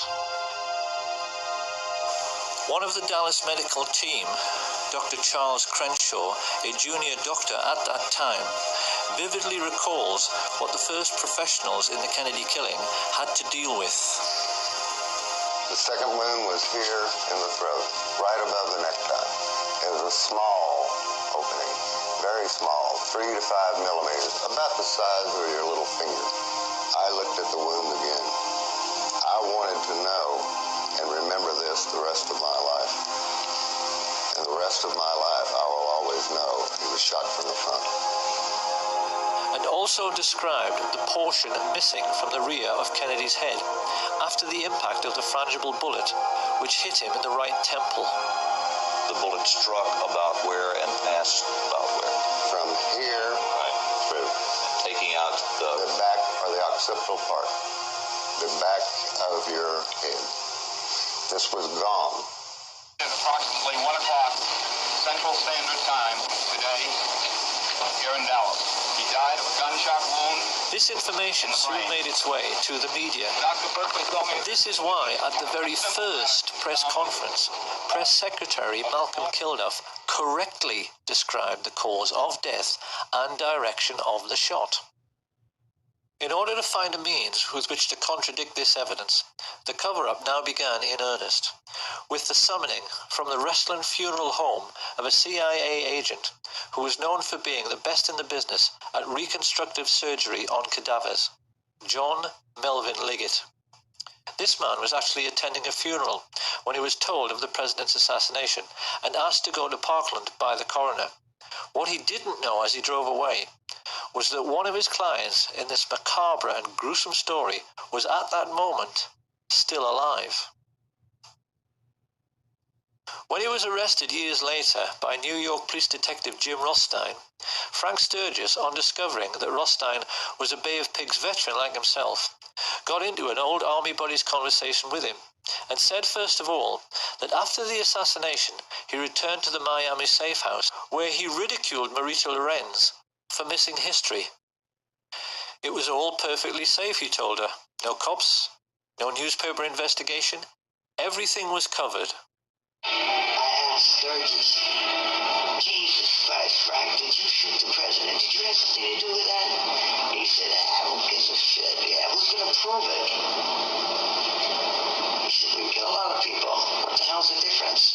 Sturgis then went on to say that Dallas police officer J.D. Tibbet was actually gunned down by the radio talk show host G. Gordon Liddy, who was at that time a CIA agent working with E. Howard Hunt.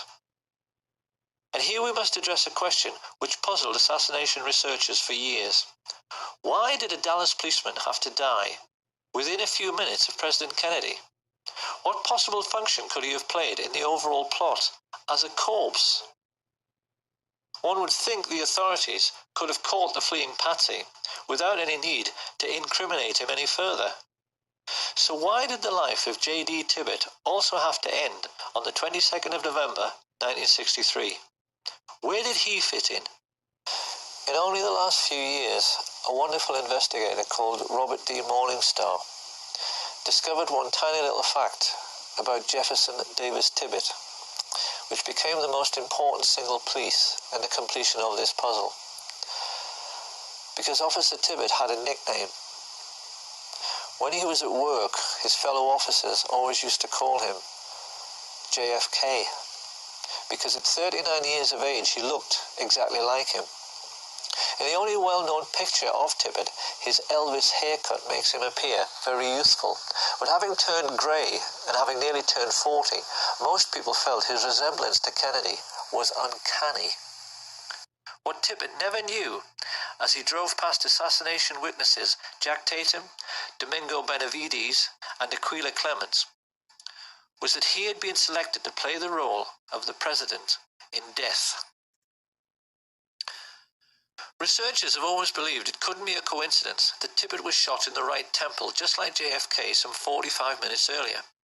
They wondered why bullets had been removed from his body in the ambulance, and why, when he was pronounced dead on arrival at the Methodist Hospital, it was felt necessary to move his body to Parkland.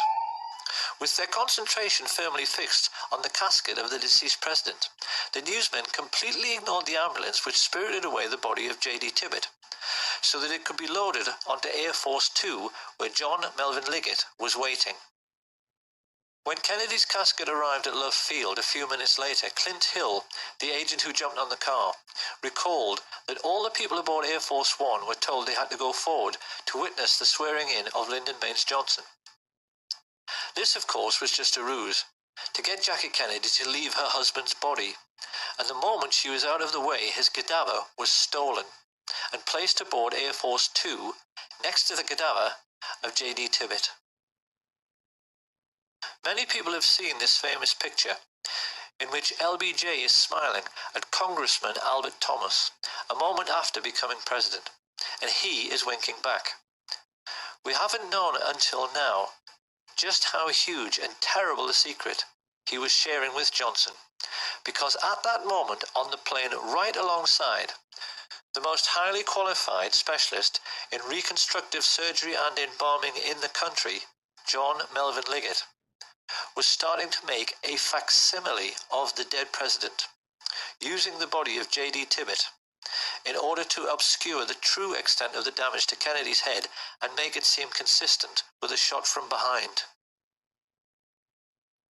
But Liggett realized immediately this was well nigh impossible, because having been told over the radio about the head shot, Liddy took it upon himself to try and ape this damage by firing into Tibbet's torso, and then, when he was down, firing into his right temple, instead of into the back of the head as he'd been instructed. This was a second huge mistake. The human brain has a consistency like play school plasticine. Fire a bullet through it, and it is very easy for a skilled pathologist to track the bullet's path at autopsy. What Liggett wanted to show to any investigators was a brain that looked like this. What he had was one brain which looked like this, and another which looked like this.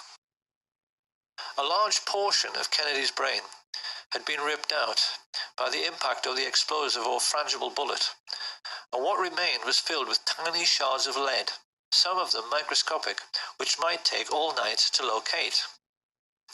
Liggett was terrified. The plotters had asked him to play Dr. Frankenstein at 30,000 feet. Yet with all his embalming experience, he instantly realized a botched job was the best he could possibly deliver. In his panic, he sawed off Tippett's skull and simply ripped out the entire brain to at least make sure no one could track the bullet which, after Liddy's error, had so obviously come from the wrong direction. He then compounded Liddy's error by making a large hole in the rear of the head to ape the damage to Kennedy's head. With this done, he rebuilt the skull, hurriedly sewed the scalp back together, and then set about the gruesome task of trying to make the cadaver of J.D. Tippett more closely resemble the cadaver of John F. Kennedy. By shaving eyebrows, bringing forward Tippett's slightly more receding hairline, filling in missing segments of both heads with plaster of Paris, and rebuilding portions of the flesh with wax. Liggett performed this ghoulish service while the aircraft he was on, Air Force 2, went through the usual procedure of leapfrogging Air Force 1 to arrive at Andrews Air Force Base slightly earlier. He wasn't given long enough, and in the rush to get finished, the plotters now made their third and most stupid mistake. Instead of placing Tippett's body in a casket identical to the one aboard Air Force 1, they placed him in a Spartan grey metal coffin inside a body bag. As the TV media showed these distressing pictures to a world reeling in shock, it's hardly surprising that no one ever dreamed this casket could be empty, but it was. As it was driven away, out of sight of the media, the two bodies were taken from Air Force 2 and loaded onto a helicopter. It was at this point that the two honest men, FBI agents Francis X. O'Neill and his partner William Siebert, became crucial figures in the story. They explained to researcher David Lifton that they made the journey to the Naval Hospital at Bethesda in the car behind the hearse which carried Jackie and Bobby, and most notably Admiral George Berkeley, who made sure he stayed with the empty coffin by sitting on another man's lap. Upon reaching Bethesda, Siebert and O'Neill said Berkeley then guided the family members into the building while the hearse was ordered to the rear to unload. But that was where the simplicity ended. The FBI men and many other witnesses recalled a scene of absolute mayhem in which no one seemed to know what was going on, and military men were rushing around everywhere, exchanging anecdotes about decoy ambulances they had been ordered to follow, which had become high-speed chases around the hospital grounds as these vehicles raced away. It seems this confusion was created with the intention of misleading both the press and the large respectful crowd which had gathered on the lawn. People were asking each other which ambulance contained the president's body. Then a rumor started that it was coming by helicopter, but which one? Everyone watching that night recalls the air was filled with them, and the FBI men also told Lifton that in the midst of all this mayhem, they helped to carry the casket inside. This was flatly denied by the team of Navy men who said they did it alone. It is therefore perfectly clear that two bodies were brought to the morgue separately whilst confusion reigned. And it was now that the plotters themselves became confused by the mayhem they had created, because they left J.D. Tippett's cadaver in the wrong casket. It should have been switched and gone into the autopsy room in the large expensive casket used in Dallas. I helped put President Kennedy's body in a bronze ceremonial casket on November 22nd, 1963 at Parker Memorial Hospital. Instead, mortuary technician Paul O'Connor received a coffin so dull and nondescript no one could believe it had been utilized to transport the body of a president. It was a very plain casket, and when I say plain, I mean it was pinkish gray. It had pink and gray on the sides. There was nothing fancy about it as far as being bronze. It wasn't bronze. The autopsy then became a farce the moment it began. While Siebert and O'Neill made their now famous and entirely correct observation that the body seemed to have undergone surgery prior to autopsy, mainly in the head area, Commander Humes himself testified that the moment he touched the head, pieces of the skull fell down onto the autopsy table. That is not possible unless surgery was done before post-mortem. and that surgery could only have been performed aboard the aircraft because there was no other time to do it. Humes then found that he had to try to work with Admirals Berkeley, Galloway and Kenny actually touching his elbows, and became increasingly confused and embarrassed himself at his utter failure to find any trace of the bullets which killed the president. Of course, this was hardly surprising, considering the president lay dead in an adjoining room, and that Liggett had removed all the bullets from J.D. Tippit. As the autopsy proceeded, O'Connor revealed that Berkeley interfered constantly in the procedure, steering Humes away from the torso, where he would have found the holes made by Liddy. And while everyone in the room remained aghast and disturbed by the huge hole in the back of the head and absence of any brain matter, two porters O'Connor had never seen before came in pushing a trolley, which had a sheet on it which hid a small lump. They had told people in the corridor it was a dead newborn baby, but it turned out to be a complete brain, which could only have come from a third cadaver. This was weighed and pickled in formaldehyde before anyone even had a chance to inquire when it had been removed. The most farcical moment of all came when Humes faced Arlen Specter in front of the Warren Commission and found the leading counsel pressing him to say that the wound he found in the back of the head was an entry wound. His incredible answer was that the bullet could only have entered and exited from the rear. Humes actually told the world that the bullet had done a U-turn inside the president's skull. Now that we know the truth, it may seem remarkable that David Lifton got so close, and yet never quite realized that what he had been investigating for 15 years was a body switch. But can we really be surprised? Like so many other decent men, Lifton was simply unable to imagine that anyone could ever think up such a grotesque and degenerate conspiracy. He simply never realized that what he was dealing with was nothing less than the devil himself. And for those who find all this impossible to accept, one of the devils who murdered JFK, Frank Sturgis, was perfectly candid about how routine body switches had become in the CIA by 1963. There was a switch. Body switch. A body switch, yes. The truth about the autopsy is that the devils who killed Kennedy messed up very badly. They had wanted to show the world actual photographs of a single bullet wound from behind. As it was, they had to resort to a lot of badly faked photographs, which critics like Robert Groden easily discredited, and silly drawings, which everyone realized did not line up anywhere near the schoolbook depository. With the autopsy over, Mrs. Kennedy and the president's brother were shown the body prepared for burial. Not surprisingly, they were wholly unconvinced by Liggett's attempts to make a Dallas police officer look like the President of the United States. Witnesses there at the time said Bobby scoffed and said, "It doesn't look anything like him," while Mrs. Kennedy became adamant. "It isn't Jack," she declared. "That looks like something you'd find in Madame Tussauds wax museum." Many people have studied this alleged picture of the President's remains and wondered how it could possibly be John F. Kennedy when the Zapruder film clearly shows this right temple area being blown apart by the impact of the frangible bullet. The simple answer is that this is not JFK. It's the corpse of Officer J.D. Tippit, surgically altered to look like the President. On arriving home, Liggett was informed the plot was in serious trouble. His wife Lois told how he staggered in the door, unkempt, dishevelled, and quite obviously exhausted, which was very out of character for a man who took pride in always being neat, tidy, and organised. It was about 24 hours before I heard from him.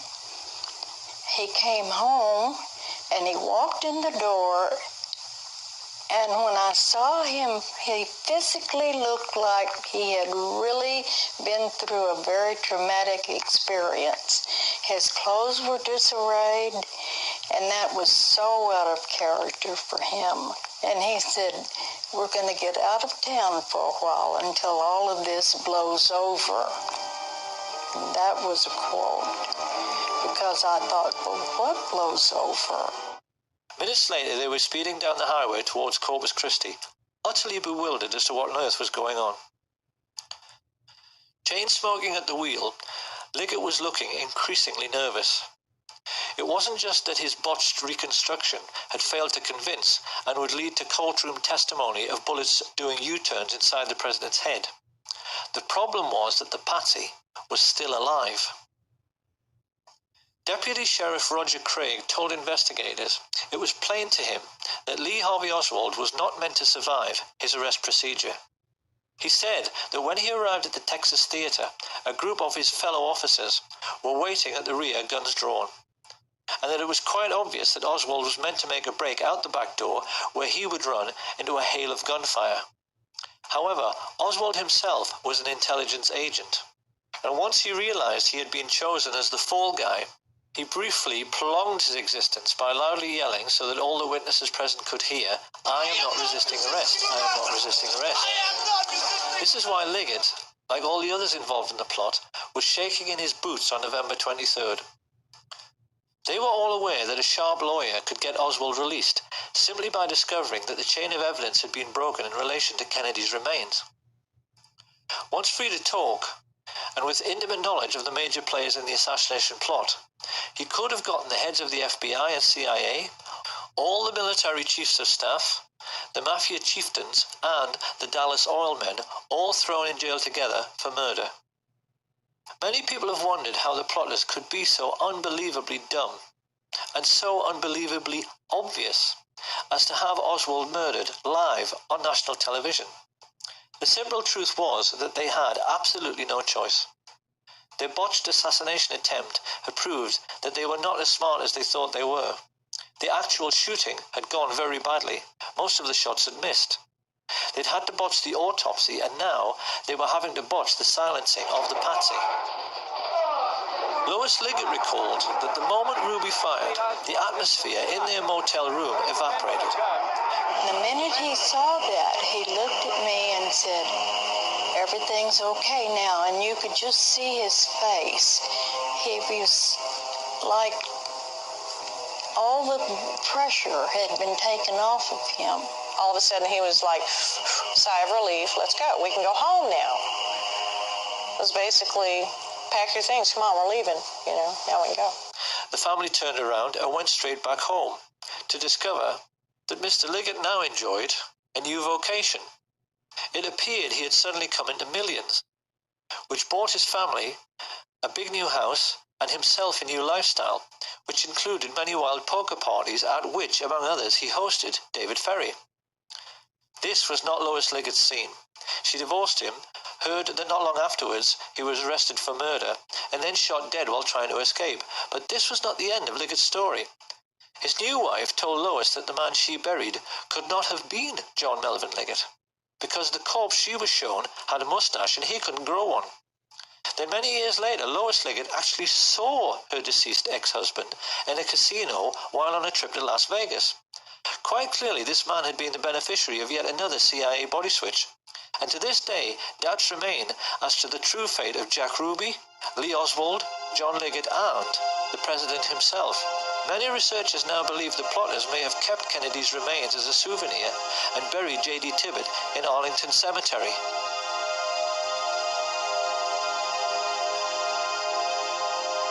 All added together, the pilots, spotters, radio men, mafia assassins, embalmers, physicians, and corrupt agents from the FBI, CIA, and Dallas police had cost the American Nazis $25 million, approximately $2 billion in today's money. But they could afford it. In the years that followed, they cynically kept the war in Vietnam going by putting in just enough troops so that the line never moved forward or back. And while the American fat cats grew fatter on the military-industrial contracts, their mafia friends used the CIA's complete immunity to smuggle trillions of dollars worth of cocaine and heroin around the world.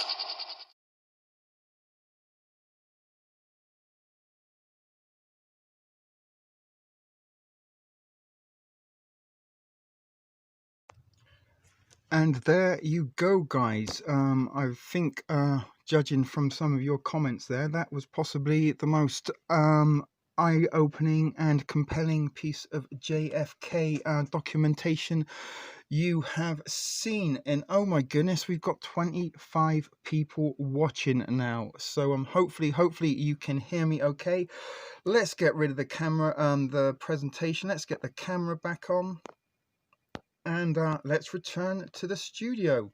Hello, and Kathy, if you're watching, there you go. More than just the teeth and nose. And the reason being, I use my cell phone here as my streaming app, and sometimes I have to get close to look at stuff there. But anyway, guys, that was a piece of a documentary titled JFK to 9/11. Everything is a rich man's game. I'm going to put the link to the full documentary right now in the chat for you. If you do want to go over briefly, save it to watch later.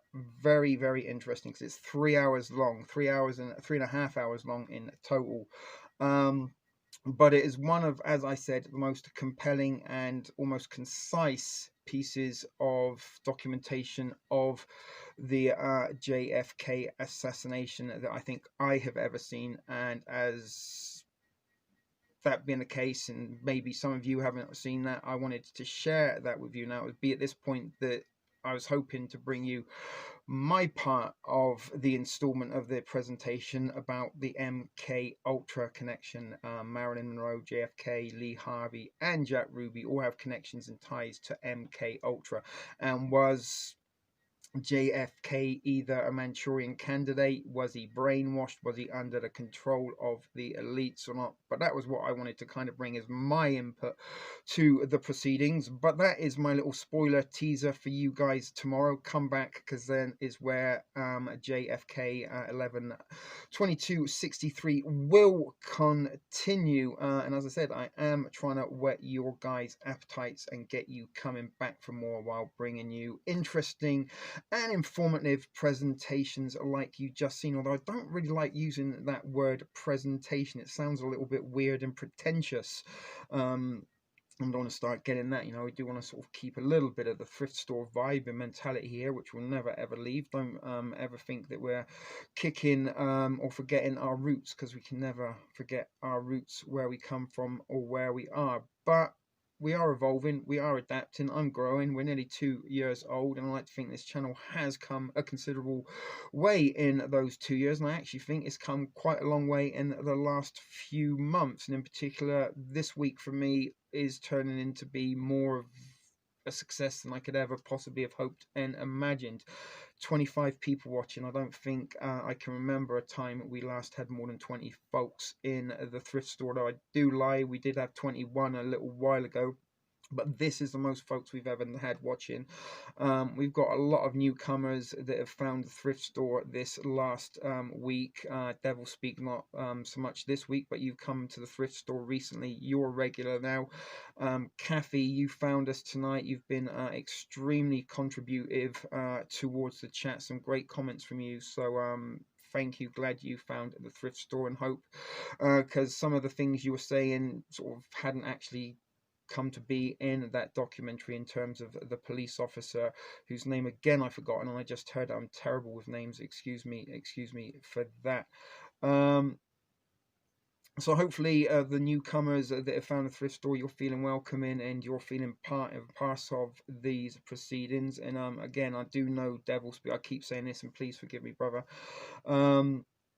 Sometimes all the best laid intentions, and you try to pile too much into a short amount of time. And sometimes when you get up late, and then, as I did with trying to put together tonight's presentation, had the difficulties that I do believe is targeted from our good old friends, the Google moderator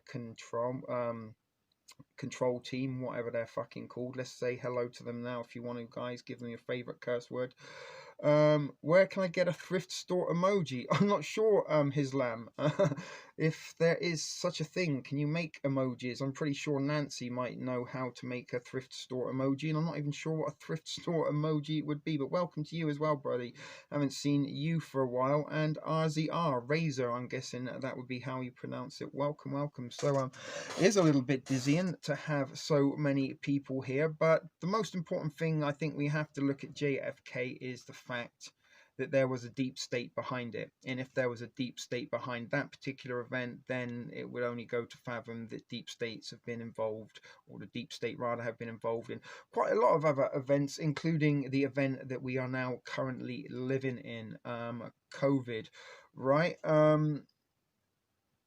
And is this all implementation and bringing in the one world order? I truly believe it is, and this is why we're being programmatic and sort of human farmed into little pockets and demographics so that they can kind of keep a watchful eye over us. But my God, some of you watching that, I was reading the comments and it was like, I'm guessing you haven't seen some of this footage and it come as a shock to you, and it's like that eye-opening moment, like holy shit. And you know, the rumors, the urban legend is around sort of JFK. It's a conspiracy that's been there, but many people forget the date. I'm not gonna sort of call anybody out or say anything, but how many of you here today? I mean, I have been talking about JFK over the last few days, and Ted said that we'd be doing a JFK special on Sunday. But how many people would have been aware of that date? And the reason I make that point is because, you know, they're trying to erase 9/11. They're trying to make us forget about that this year. They said due to the COVID pandemic, they couldn't turn the lights on. To you know, honor those beautiful, wonderful buildings where so many innocent people were killed mercifully. You know what I'm trying to say.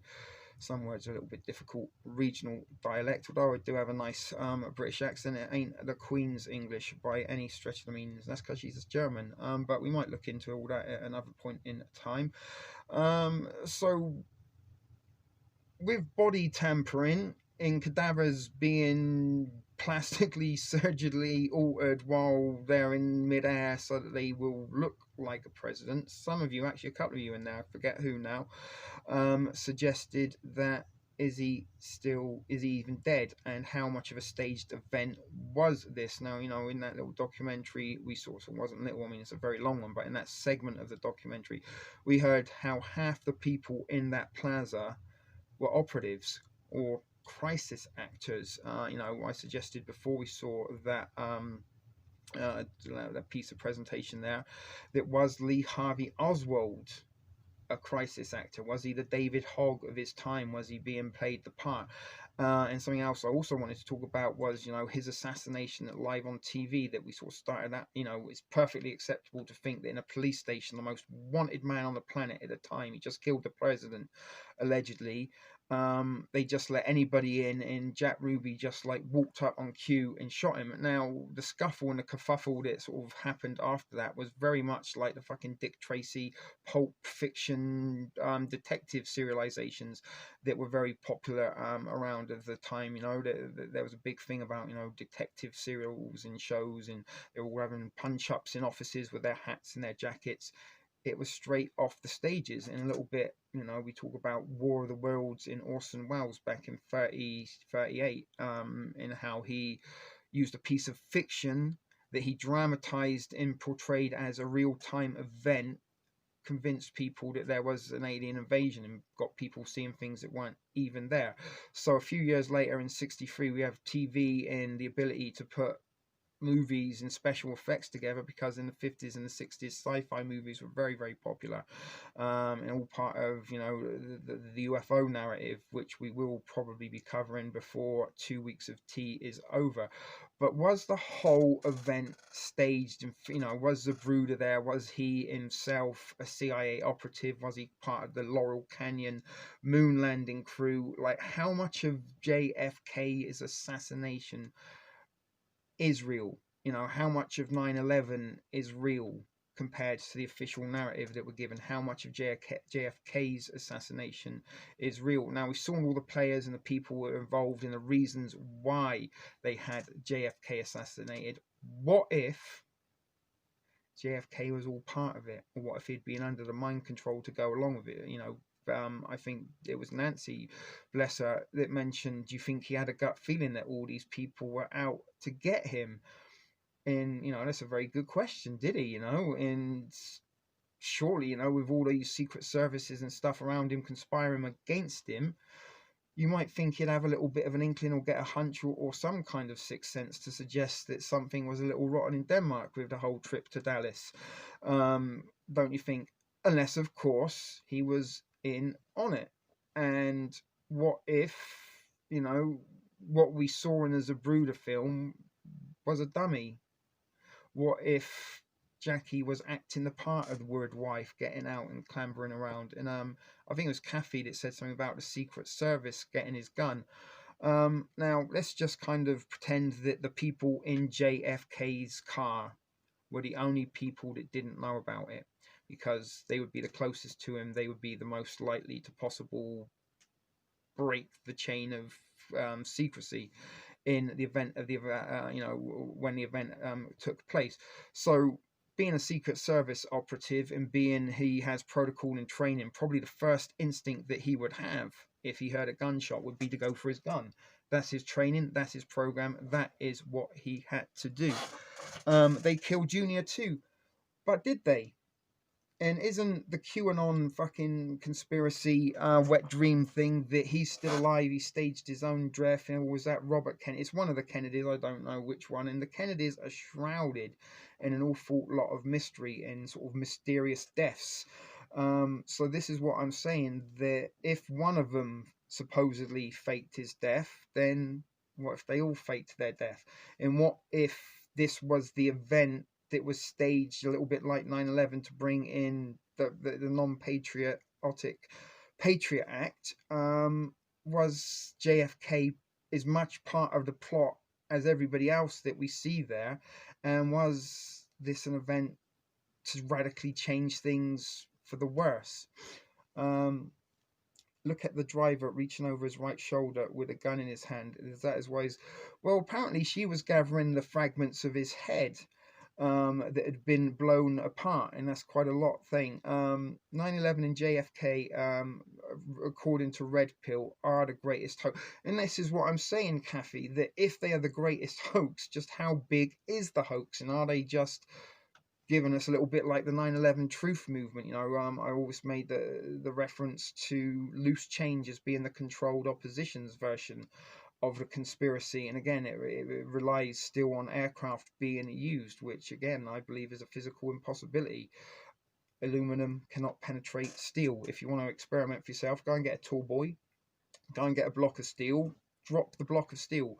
By the logic of the 9/11 Commission report, that should go right through this block of steel and out the other side without even as much of having a dent. In on JFK's, where I believe the magic bullet, you know, went in and did a U-turn and come out, and you know we've seen the shot. He went back, but he was supposed to be shot in the back of the head. Again, how much of that is the hoax? How much of that was staged? Was the Zabruder film part? You know, they're talking about how they had to manufacture a cadaver to look like fucking JFK and put him in a dummy casket, and then because they botched the job, they had to go and get a brain from another cadaver to fucking try and make it look as though it was. It wouldn't go far to stretch the imagination to think that maybe they put an operative in there with a camera to film it to make sure that they had some form of reference, just like they faked the 9/11 plane footage to give something that would force their narrative. But there's a lot of stuff, and as I said, it's one of the biggest and greatest conspiracies, along with 9/11. And will we ever get to know the truth? Probably not. But as I said, I did want to do something to commemorate the day, because we have to remember these dates, because these are the dates that the deep state rather have exposed themselves to us and let us know exactly what they are capable of. I mean, like some of that stuff you heard, that was beyond X-Files. That was sort of like something you would see in a Saw movie. You know, that's you know, beyond sociopathic or psychopathic thoughts. And a whole bunch of these people that come up with these things, these same people that come up with 9/11, are the people that are controlling our governments. About who you vote for, that doesn't matter. It's all a falsified, you know, there's not much of life that is real. How much of it is staged is what we need to get to the, you know, to the bottom of. If or not you guys share, agree, 99% of you won't be brave enough to, but if you are, can I get an amen? Sorry about that. If you do follow along, you know what I've been talking about. Happy Mama, welcome, welcome. Again, people still keep rolling into the thrift store. We always stay zoned at the thrift store Tam Tam, where it is always 420. So thank you. I'm really glad that you enjoyed that, and be sure to set your reminders and clocks for 9 p.m. tomorrow night. Did I say the time? 9 p.m. Eastern, and that will be 8 Central, 6 Western Pacific time, where we will be continuing on from this topic, and I will be giving you, hopefully, providing my phone doesn't decide to deactivate microphones again. You didn't have to say amen, Nancy. It was just me being satirical and pedantic. But we will be following on, as I said, providing my phone doesn't give me any glitches and works against me. I will be putting together my part of the presentation, where we'll be looking at Marilyn Monroe, MK Ultra, Jack Ruby, Lee Harvey, and how he was assassinated as also part of the stage event. So any thoughts or opinions? Sorry, I keep forgetting Mountain Time. 7 for those up in Mountain Time. But has anybody got any thoughts or opinions maybe on, you know, did Kennedy stage his death? Was there a decoy used in the limousine? You know, they obviously used another cadaver, and botched it up with a bit of plastic surgery to look like Kennedy. What is the deal with the Kennedys in their assassinations or dying in mysterious circumstances, or do they just all stage their deaths? Yeah, definitely. So set your reminders, 9 p.m. Eastern, 8 o'clock Central, 7 o'clock Mountain, 6 o'clock Western. If you're outside of North America, you're up shit creek with a paddle when you're on your own, in terms of time zones, where I think we are 6 hours behind in the UK, where I originally come from, but now I do live in Toronto, Canada. And although I do sound very, very English still, I'm pretty North American in heart. Kathy, Frank Zappa, when it gets too expensive to keep up the show, they will simply move the furniture to the back of the theatre and open the curtain to. So it's wonderful. That's lyrics from one of his songs, right? I'm not a huge Frank Zappa fan, but he is a very, very interesting individual. And I do got some plans to bring you some stuff on Pink Floyd and in particular Tavistock, and maybe also Prince in Purple Rain, as part of your EMF, electromagnetic mind control frequencies. And guys, look around you on your social media. If you've got Netflix or Hulu or anything like this, or if you use some of the streaming apps like I use, that I've showed you before, look how many movies and TV shows have purple in their, like, you know, promotional artwork, and look how much neon is come back into movie posters at the moment. It is very much like looking back to the 1980s again, and in terms of you know, electromagnetic frequencies and electromagnetic mind control and mainstream mind control. I've been looking in an 80s rabbit hole to suggest that maybe this was the dawn, and what 5G really is this is the fifth generation, rather, to have grown up under electromagnetic influence, should we say. I know you like purple. You're a little Cajun agent, monarch programmer, I believe, sent to infiltrate the thrift store and collect data. Hey, where's your little Cajun agent buddy from yesterday? We had 2 Cajuns in the thrift store. Sorry, Kathy and Happy Mama, let us know where you guys from. Is there anyone going to place a bet? One of the two's got to be from Texas, because everyone seems to be to Texas at the thrift store. Hislam, hey, they've been talking about Soros sponsored purple. Well, purple also is the color of the deep state, and again, if you look at politics, red and blue, if you mix the two, you get purple, and if you mix the two, you'd have one color, right? The one world order. It's also the color of the Vatican, and it is also very part of the monarch programming color spectrum, and it represents beta programming, and in particular, they use it in, look where we're going with this, tying everything into tomorrow, sex kitten programming, as well as the rabbit. And if I keep talking about it, copy and paste the rabbit, but change what it's holding. That little metrical piece of, and it's memes, and go and look it up after this, meme magic, because memes are very, very rooted in witchcraft and tarots and stuff like this. Yeah, they're not just fun things to share and agree with and say amen to. This is what I'm trying to open your eyes to, people, in terms of that. But the monarch programming in the purple is sex kitten program and beta program that makes kind of people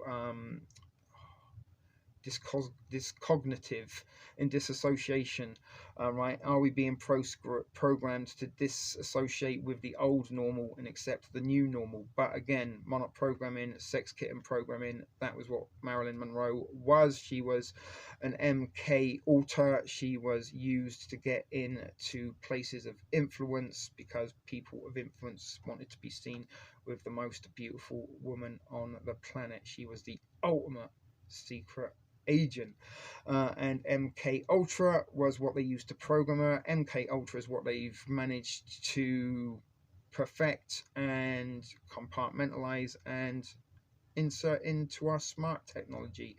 And as I keep telling you guys, your cell phone is your own little personal handler.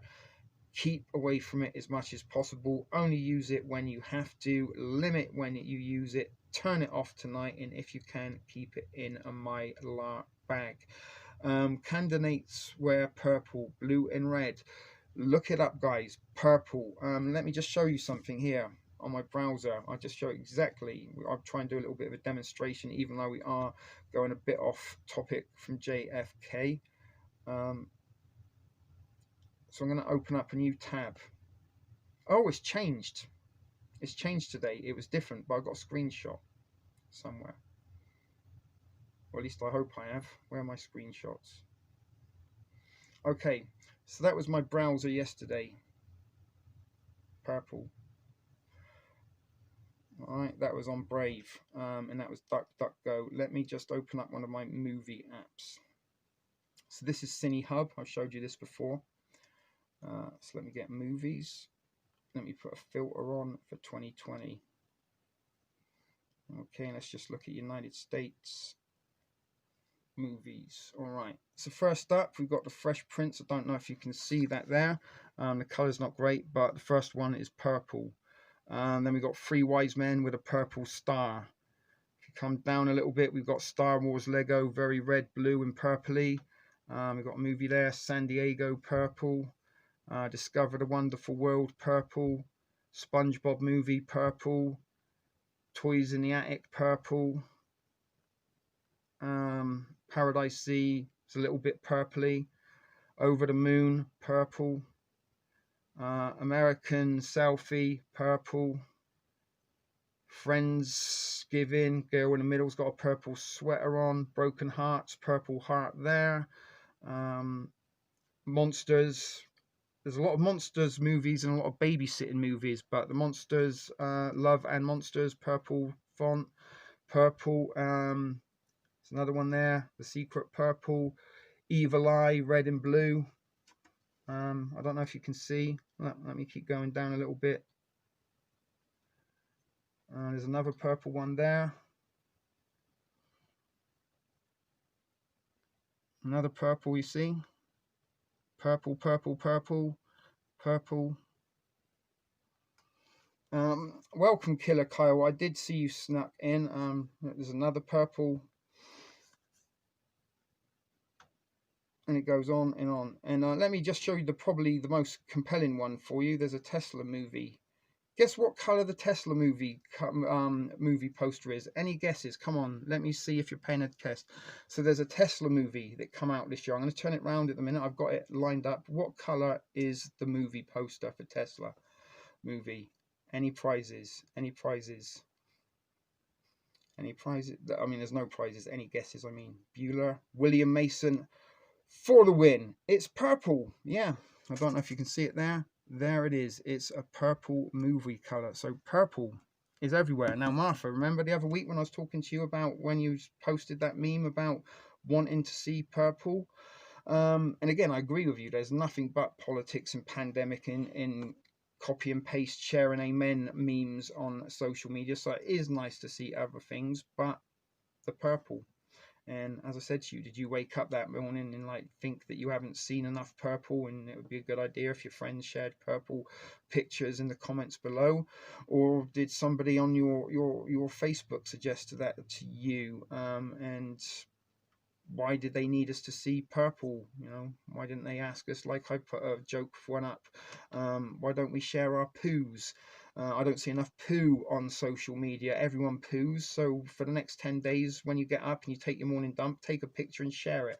Let's see how many amens they get. If you're down, we can all do it. Should that be a little TspTv clubhouse thing on Facebook that each and every day we hashtag everyone poops? This is what my turd looks like. We're all the same. We all shit. There's a wonderful, profound human message of unity in that right there, don't you think? That's something that it doesn't matter who you vote for, who you believe in spiritually or religiously. We all have to take a dump. So why don't we start representing our humanity and our unity by showing what we all do and we all shit? Thumbs up, share if you agree, amen. I know 99% of you aren't brave enough to copy and share your turds, but if you are, there's going to be an amen in it for you, and 2 thumbs up. I use my backup account to give you an extra dose of dopamine. But the purple stuff is very, very interesting. That the fact that it's just everywhere, everywhere, everywhere. Damn good point, T.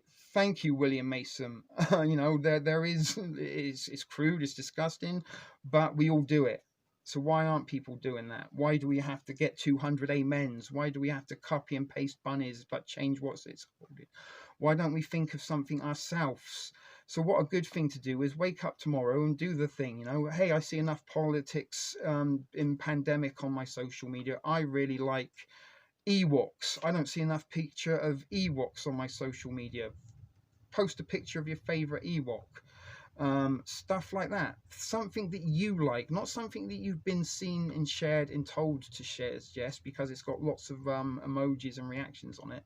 This is stuff that is memetics. The more people that copy and share this, the more control we have. Understanding Monarch, understanding MK Ultra, seeing the symbols, knowing the techniques, knowing the methods.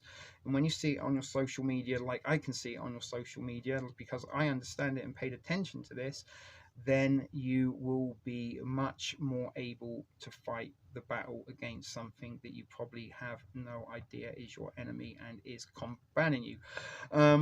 And that is again why we want to talk very much about MK Ultra in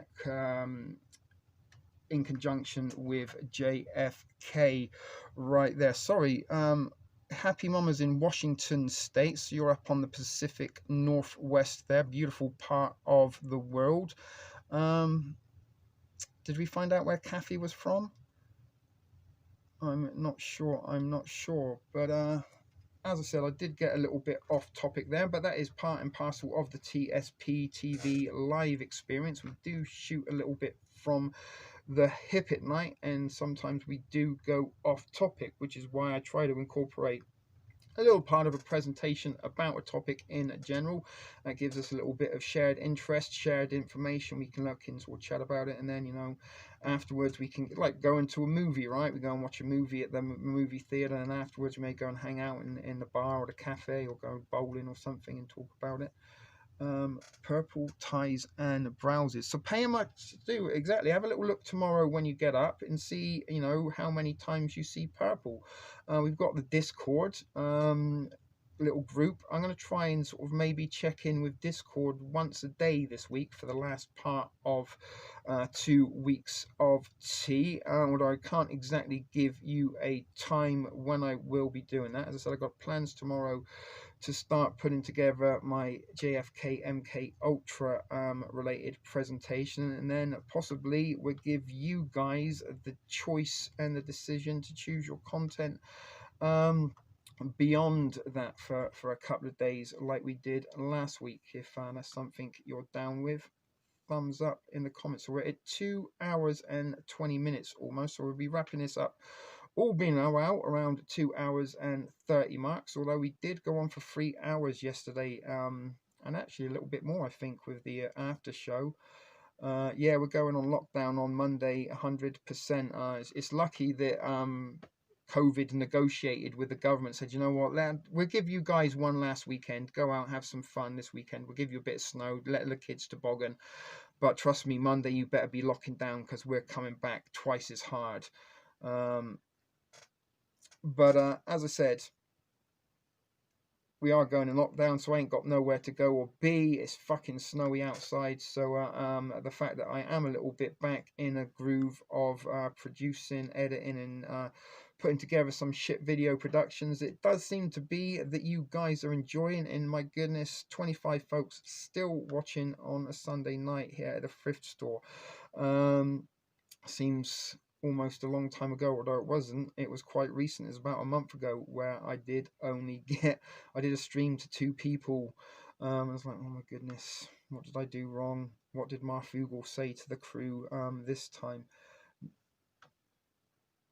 But as I said, I don't know. Tomorrow we are going to be coming back at 9. We're going to be continuing a little bit more from the JFK, but hopefully back about tonight. What did you guys take of it? I think you enjoyed it very much. If anybody wants to sort of point out the one thing that stood out to them, that'd be great. No requirements, but you know, there's no tests or quizzes. I just want to hope that you enjoyed it, or at least took something from this, and that is kind of all I really do aim for. And as I said, I don't necessarily want millions of views, I don't want thousands of thumbs ups and to be shared multiple times. I just would like to know that the information has resonated with a handful of individuals that are becoming part of this little tight-knit thrift store community that we've got here. And that's what I'm saying, I kind of like to get you guys as part of this as much as I can, because you are part of this. Because without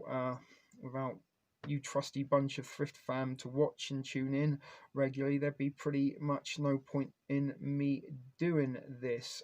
But as I said, I found a little bit of enjoyment and interest, and dare I say pride in putting together these presentations for you. And I even enjoy putting together the intros. I mean, I don't think there are many YouTube channels that make an intro just for one episode, although I'll probably be able to get use out of the intro for today, for tomorrow. And I did get at least 4 uses out of my time travel intro. It took 7 hours, guys, to put that time travel intro together, and then each day I added a little bit more to it to make it different. So probably close to 8 or 9 hours in a complete total for that. But I've got nothing else to do. I'm not asking for a statue or an amen or to be liked and shared for that. But I just did want to share that with you guys. Should we have a little look how many subscribers we've lost? Every day I do a stream, I seem to lose 4. Although I lost 7 on Friday, but then it decided today that it only... I've got some footage that I will share with you at some point. Oh, we haven't lost any at the minute. That's good. Probably we'll have to wait until the stream ends. I almost want to give you a little teaser trailer of my Star Wars intro that I'm putting together. If you were here yesterday for the Stranger Things Montauk Project real life event, real life events at Montauk that kind of inspired Stranger Things, and that's what we looked at, real life Stranger Things.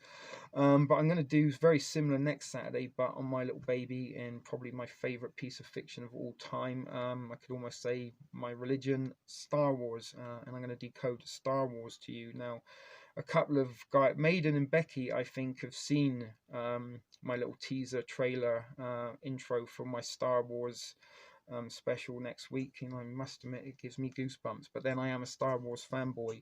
I don't know if you want to have a little teaser of that, but it would be kind of like that. That's an idea. I could do this. Sorry, Killer. I have to watch the beginning of this one. Looking forward to the Star Wars shows coming up. That might be a long show, guys. We might even be going on earlier next Saturday, and as it is like the finale, and it will be the penultimate night of 2 weeks of tea. We might be doing something very, very special. Kathy, did you restract, or was that the Google team?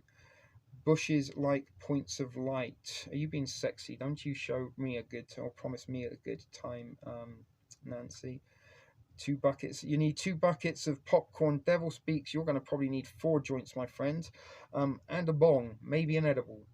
In fact, all of the above. Why not? Let's have some fun. But we do want to try and have a little bit of fun and festivities next weekend because, as I said, it is the end of 2 weeks of tea, and it will be climaxing with our 2-year anniversary. A little bit like kind of maybe on Saturday night we could go to midnight, and at midnight when it does turn into the 29th, we could have a little sort of maybe New Year's Eve. No, that was Star Wars, so I was going to do the Imperial March.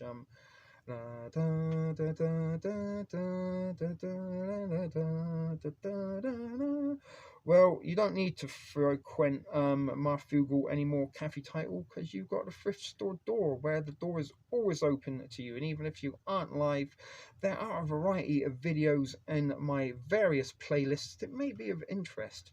I almost sounded like a commercial then. But wait, there's more. If you watch 2 of my playlists, I'll give you a 3rd playlist for no additional thumbs up. But anyway, next week, Star Wars special event. Saturday, tomorrow, we do got the MK Ultra JFK. Prescott was involved with the Nazis. Well, not involved with the Nazis, devil speak. They are the Nazis.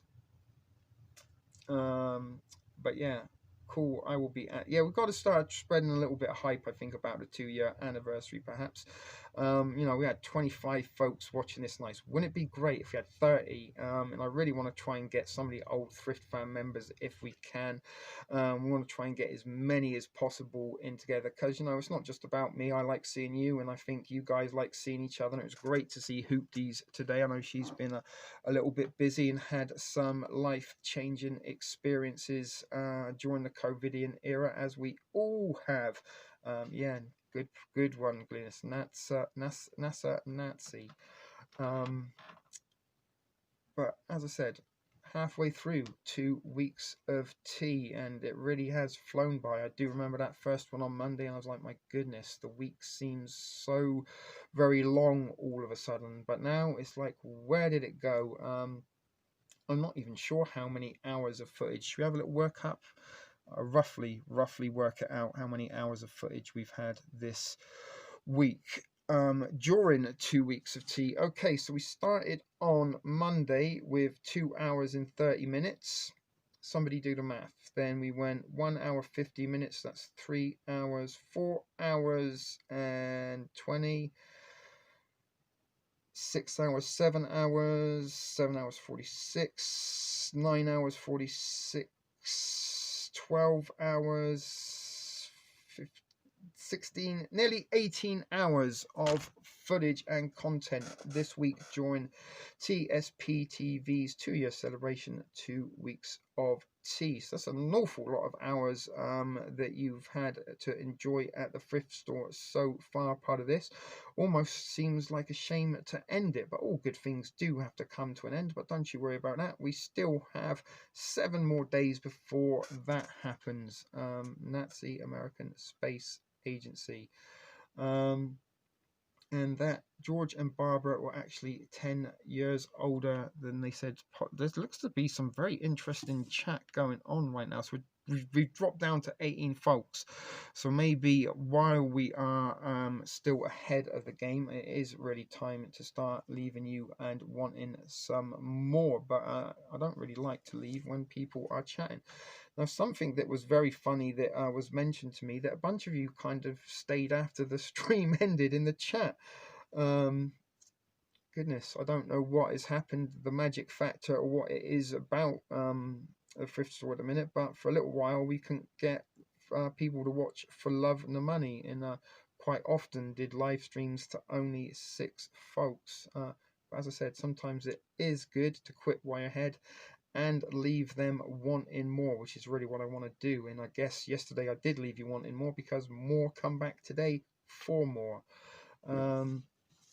Just out of interest, what has been anyone's favourite part of TSP 2 weeks of tea so far, although we are only 1 week into that? Has anyone had a highlight so far? Was there any one thing that they thought was particularly interesting or informative or eye-opening? I mean, no pressure, guys, you don't have to. I'm not putting anybody on the spot, but it'd be nice for a little bit of feedback, I guess, a little bit of reward for the efforts. But the reward of the efforts is right there in the chat now, and certainly for the last 2, maybe Friday, I think we started to feel that little wave of being where I guess I want to be on this side of the camera, and as long as I'm where I want to be on this side of the camera, hopefully that will make you want to be where you want to be that side of the camera. And something it's a little bit like cooking. You know, once upon a time I was a chef, and you have to put some love into your food, and if I put love into the food, then you're going to taste that. In a little bit like this, if I put some love into this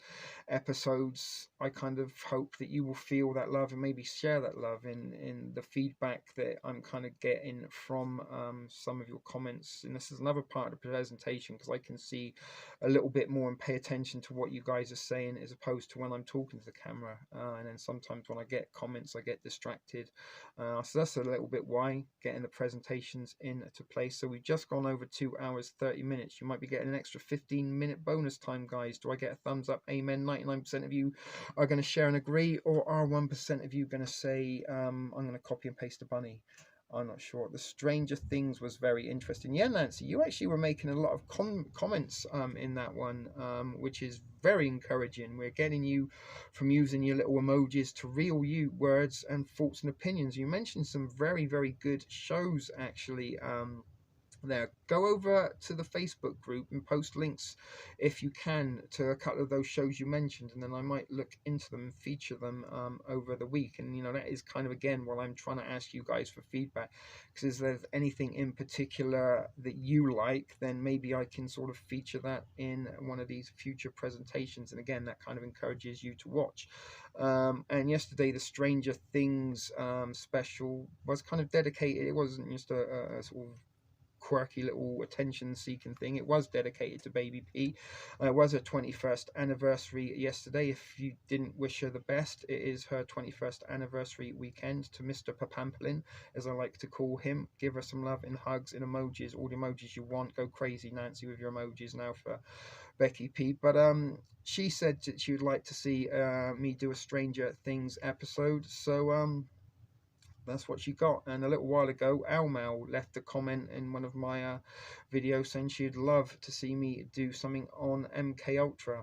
Almal got herself a 4.5 hour video all of her own, but quite a few of you watched it. Fanny McBunchmunch says it's one of the best things she's ever seen. Not the best things I've ever seen or ever made, one of the best things she's ever seen. If you haven't seen that and paid attention, don't let the 4.5 hours timeline or timestamp put you off. Some of you guys have stuck around for 7 hours in these live feeds, and some of you guys already have already put in 18 hours or more at the thrift store. I think at the minute, Nancy and Devil, you guys, are you 7 for 7? I think you've been here every single night. I don't expect everybody to be here every night, because I do know people have jobs and families and stuff, but I'm pretty sure that you have been here each and every night. And if anybody else has been here every night for the last 7 days, give me a little note, because that's something special. You might get a little non-reward, or maybe I'll send you a prepper baby. I've got a few somewhere left around if I scan. Can't see them now.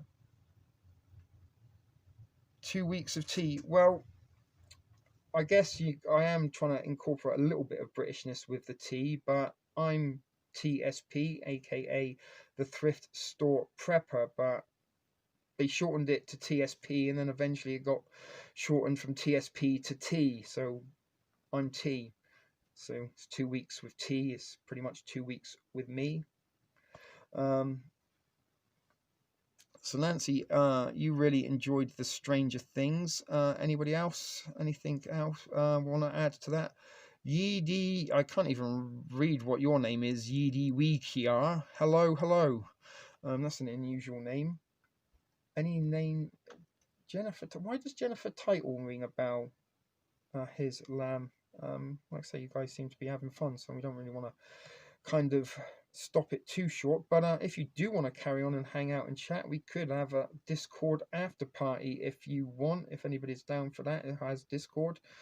We haven't done that in forever, to be honest, and that was something I did mention, that maybe I will get together on Discord, try to get on there once a day and have a little chat with some of you. Maybe we can gauge some ideas for future content together.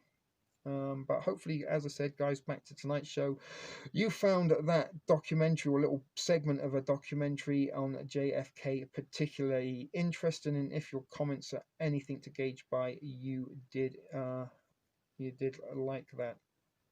I need to get some water. Hold on 1 second.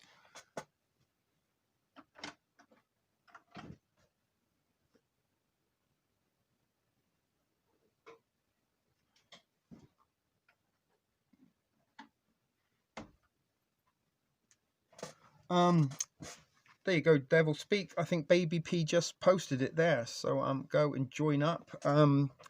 Get yourself over there, and as I said, we might once I've rolled one and had a little smoke after the stream ends, we might be able to have a little chat and hang out over there if you want. Okay, I don't know who but Jennifer Title, I don't know why that rings a bell to me, because I'm usually pretty shit with names. Islam, do you want to let us know who Jennifer Title is? That might ring some bells, or maybe it might just be a blast from the past.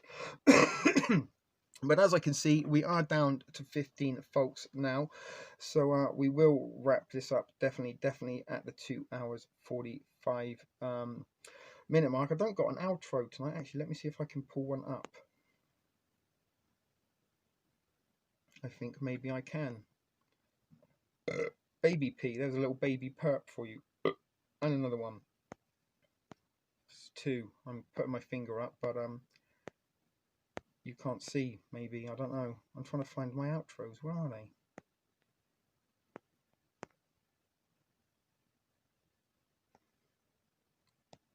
Okay, that one I do. Sorry about that, guys. Happy Mama. Take care. Thank you for a great night and great show. Well, thank you for being a great company and being a courteous guest, and we hope to see you tomorrow at 9 Eastern, as we will be following on from tonight's theme of JFK and looking at the MK Ultra connection to that. So that should be interesting, or at least I think it's been interesting. Hopefully you have some interesting to want to come back. Okay, I'm going to try the Discord. We haven't used it for a long time, Devil Speak, and you can, there is like a voice chat room in there. And one time we did try to get some guys from the chat to go to Discord on the voice chat and then try and incorporate that into the live show, but there was just too many time delays. With the time delay on YouTube, the time delay on Discord, and then the time delay again, it just was no-go. But that was something I thought might be fun, because it'd be like having a live chat, but you could hear the live chat rather than see it. And that is something I would like to try and figure out. So I'm getting very dry all of a sudden and itchy. Jealous. I wish that I didn't have to. I told you, Becky P, have a slip and fall. put some, pretend, you know, pull a leaf out of the Elites book and stage an accident. Maybe, you know, pretend your granddaughter's videoing you walking down the stairs to, I don't know, a Disney musical song, and then slip, oh, and then send it to your boss and say, I'd love to come, but I've slipped and fall. I mean, I managed to get up because my granddaughter was there. I mean, had she not been, I'd have probably been died by now, and the cats eating my eyes because I didn't feed them or let them out before I slipped and fall. And sadly, you don't pay me enough for one of those little buzzer things. But you could always, you know, that is an option. Don't say I didn't give you an option if you really do want to join us tomorrow. But you can join us in your pocket, and that is a safe place. That is my safe place, to be in Becky Pamplin's pockets, and that's not a euphemism for her vagina or anything. She does carry us around in her pocket and listen to us while she is at work. Title like little. Sorry, what now? Title like little. I'm lost there, Kathy, my darling. Oh my yourself, Nancy. But you know, some of you ladies do have euphemisms. Butterfly was a common one that I've heard. Bonsoir. Look at you, ATN. You're the new gusset girl. You're always late to proceedings, and you and me, buddy, we're in the same. It is the same times. Yeah, of course it is. You're Eastern time. You're more Eastern than me. I often wondered if Toronto's more Midwest than Eastern, to be quite honest with you, because we're not that close to the Eastern seaboard here. But bonsoir, monsieur. Comment ça va? Comment c'est tu? That's all right, buddy. I'm only pulling your leg. It wouldn't be a TspTv stream without a gusset girl or guy right now. I think you can only do a live chat on Discord. Yeah, I think that's it. You can only do like the voice room.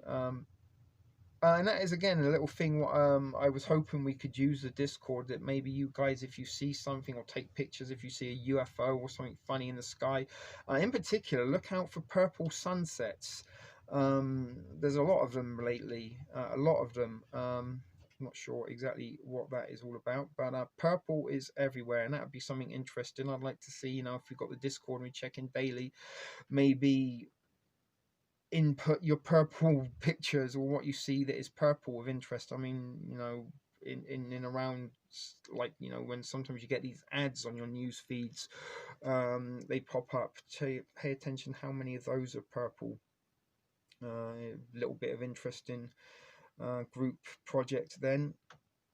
I'm not far from retirement, amen. That's what I'm saying. Like, do you have like when I was back, I used to get sick pays at some of my jobs. So sometimes I go out of my way to sort of find a way to have a prolonged period of sickness, so I could stay at home while retaining full pay, legitimately. So I'm just saying, you know, look into options, Becky, that you might be able to sort of stay at home and get paid for staying at home, and maybe they'll just give you the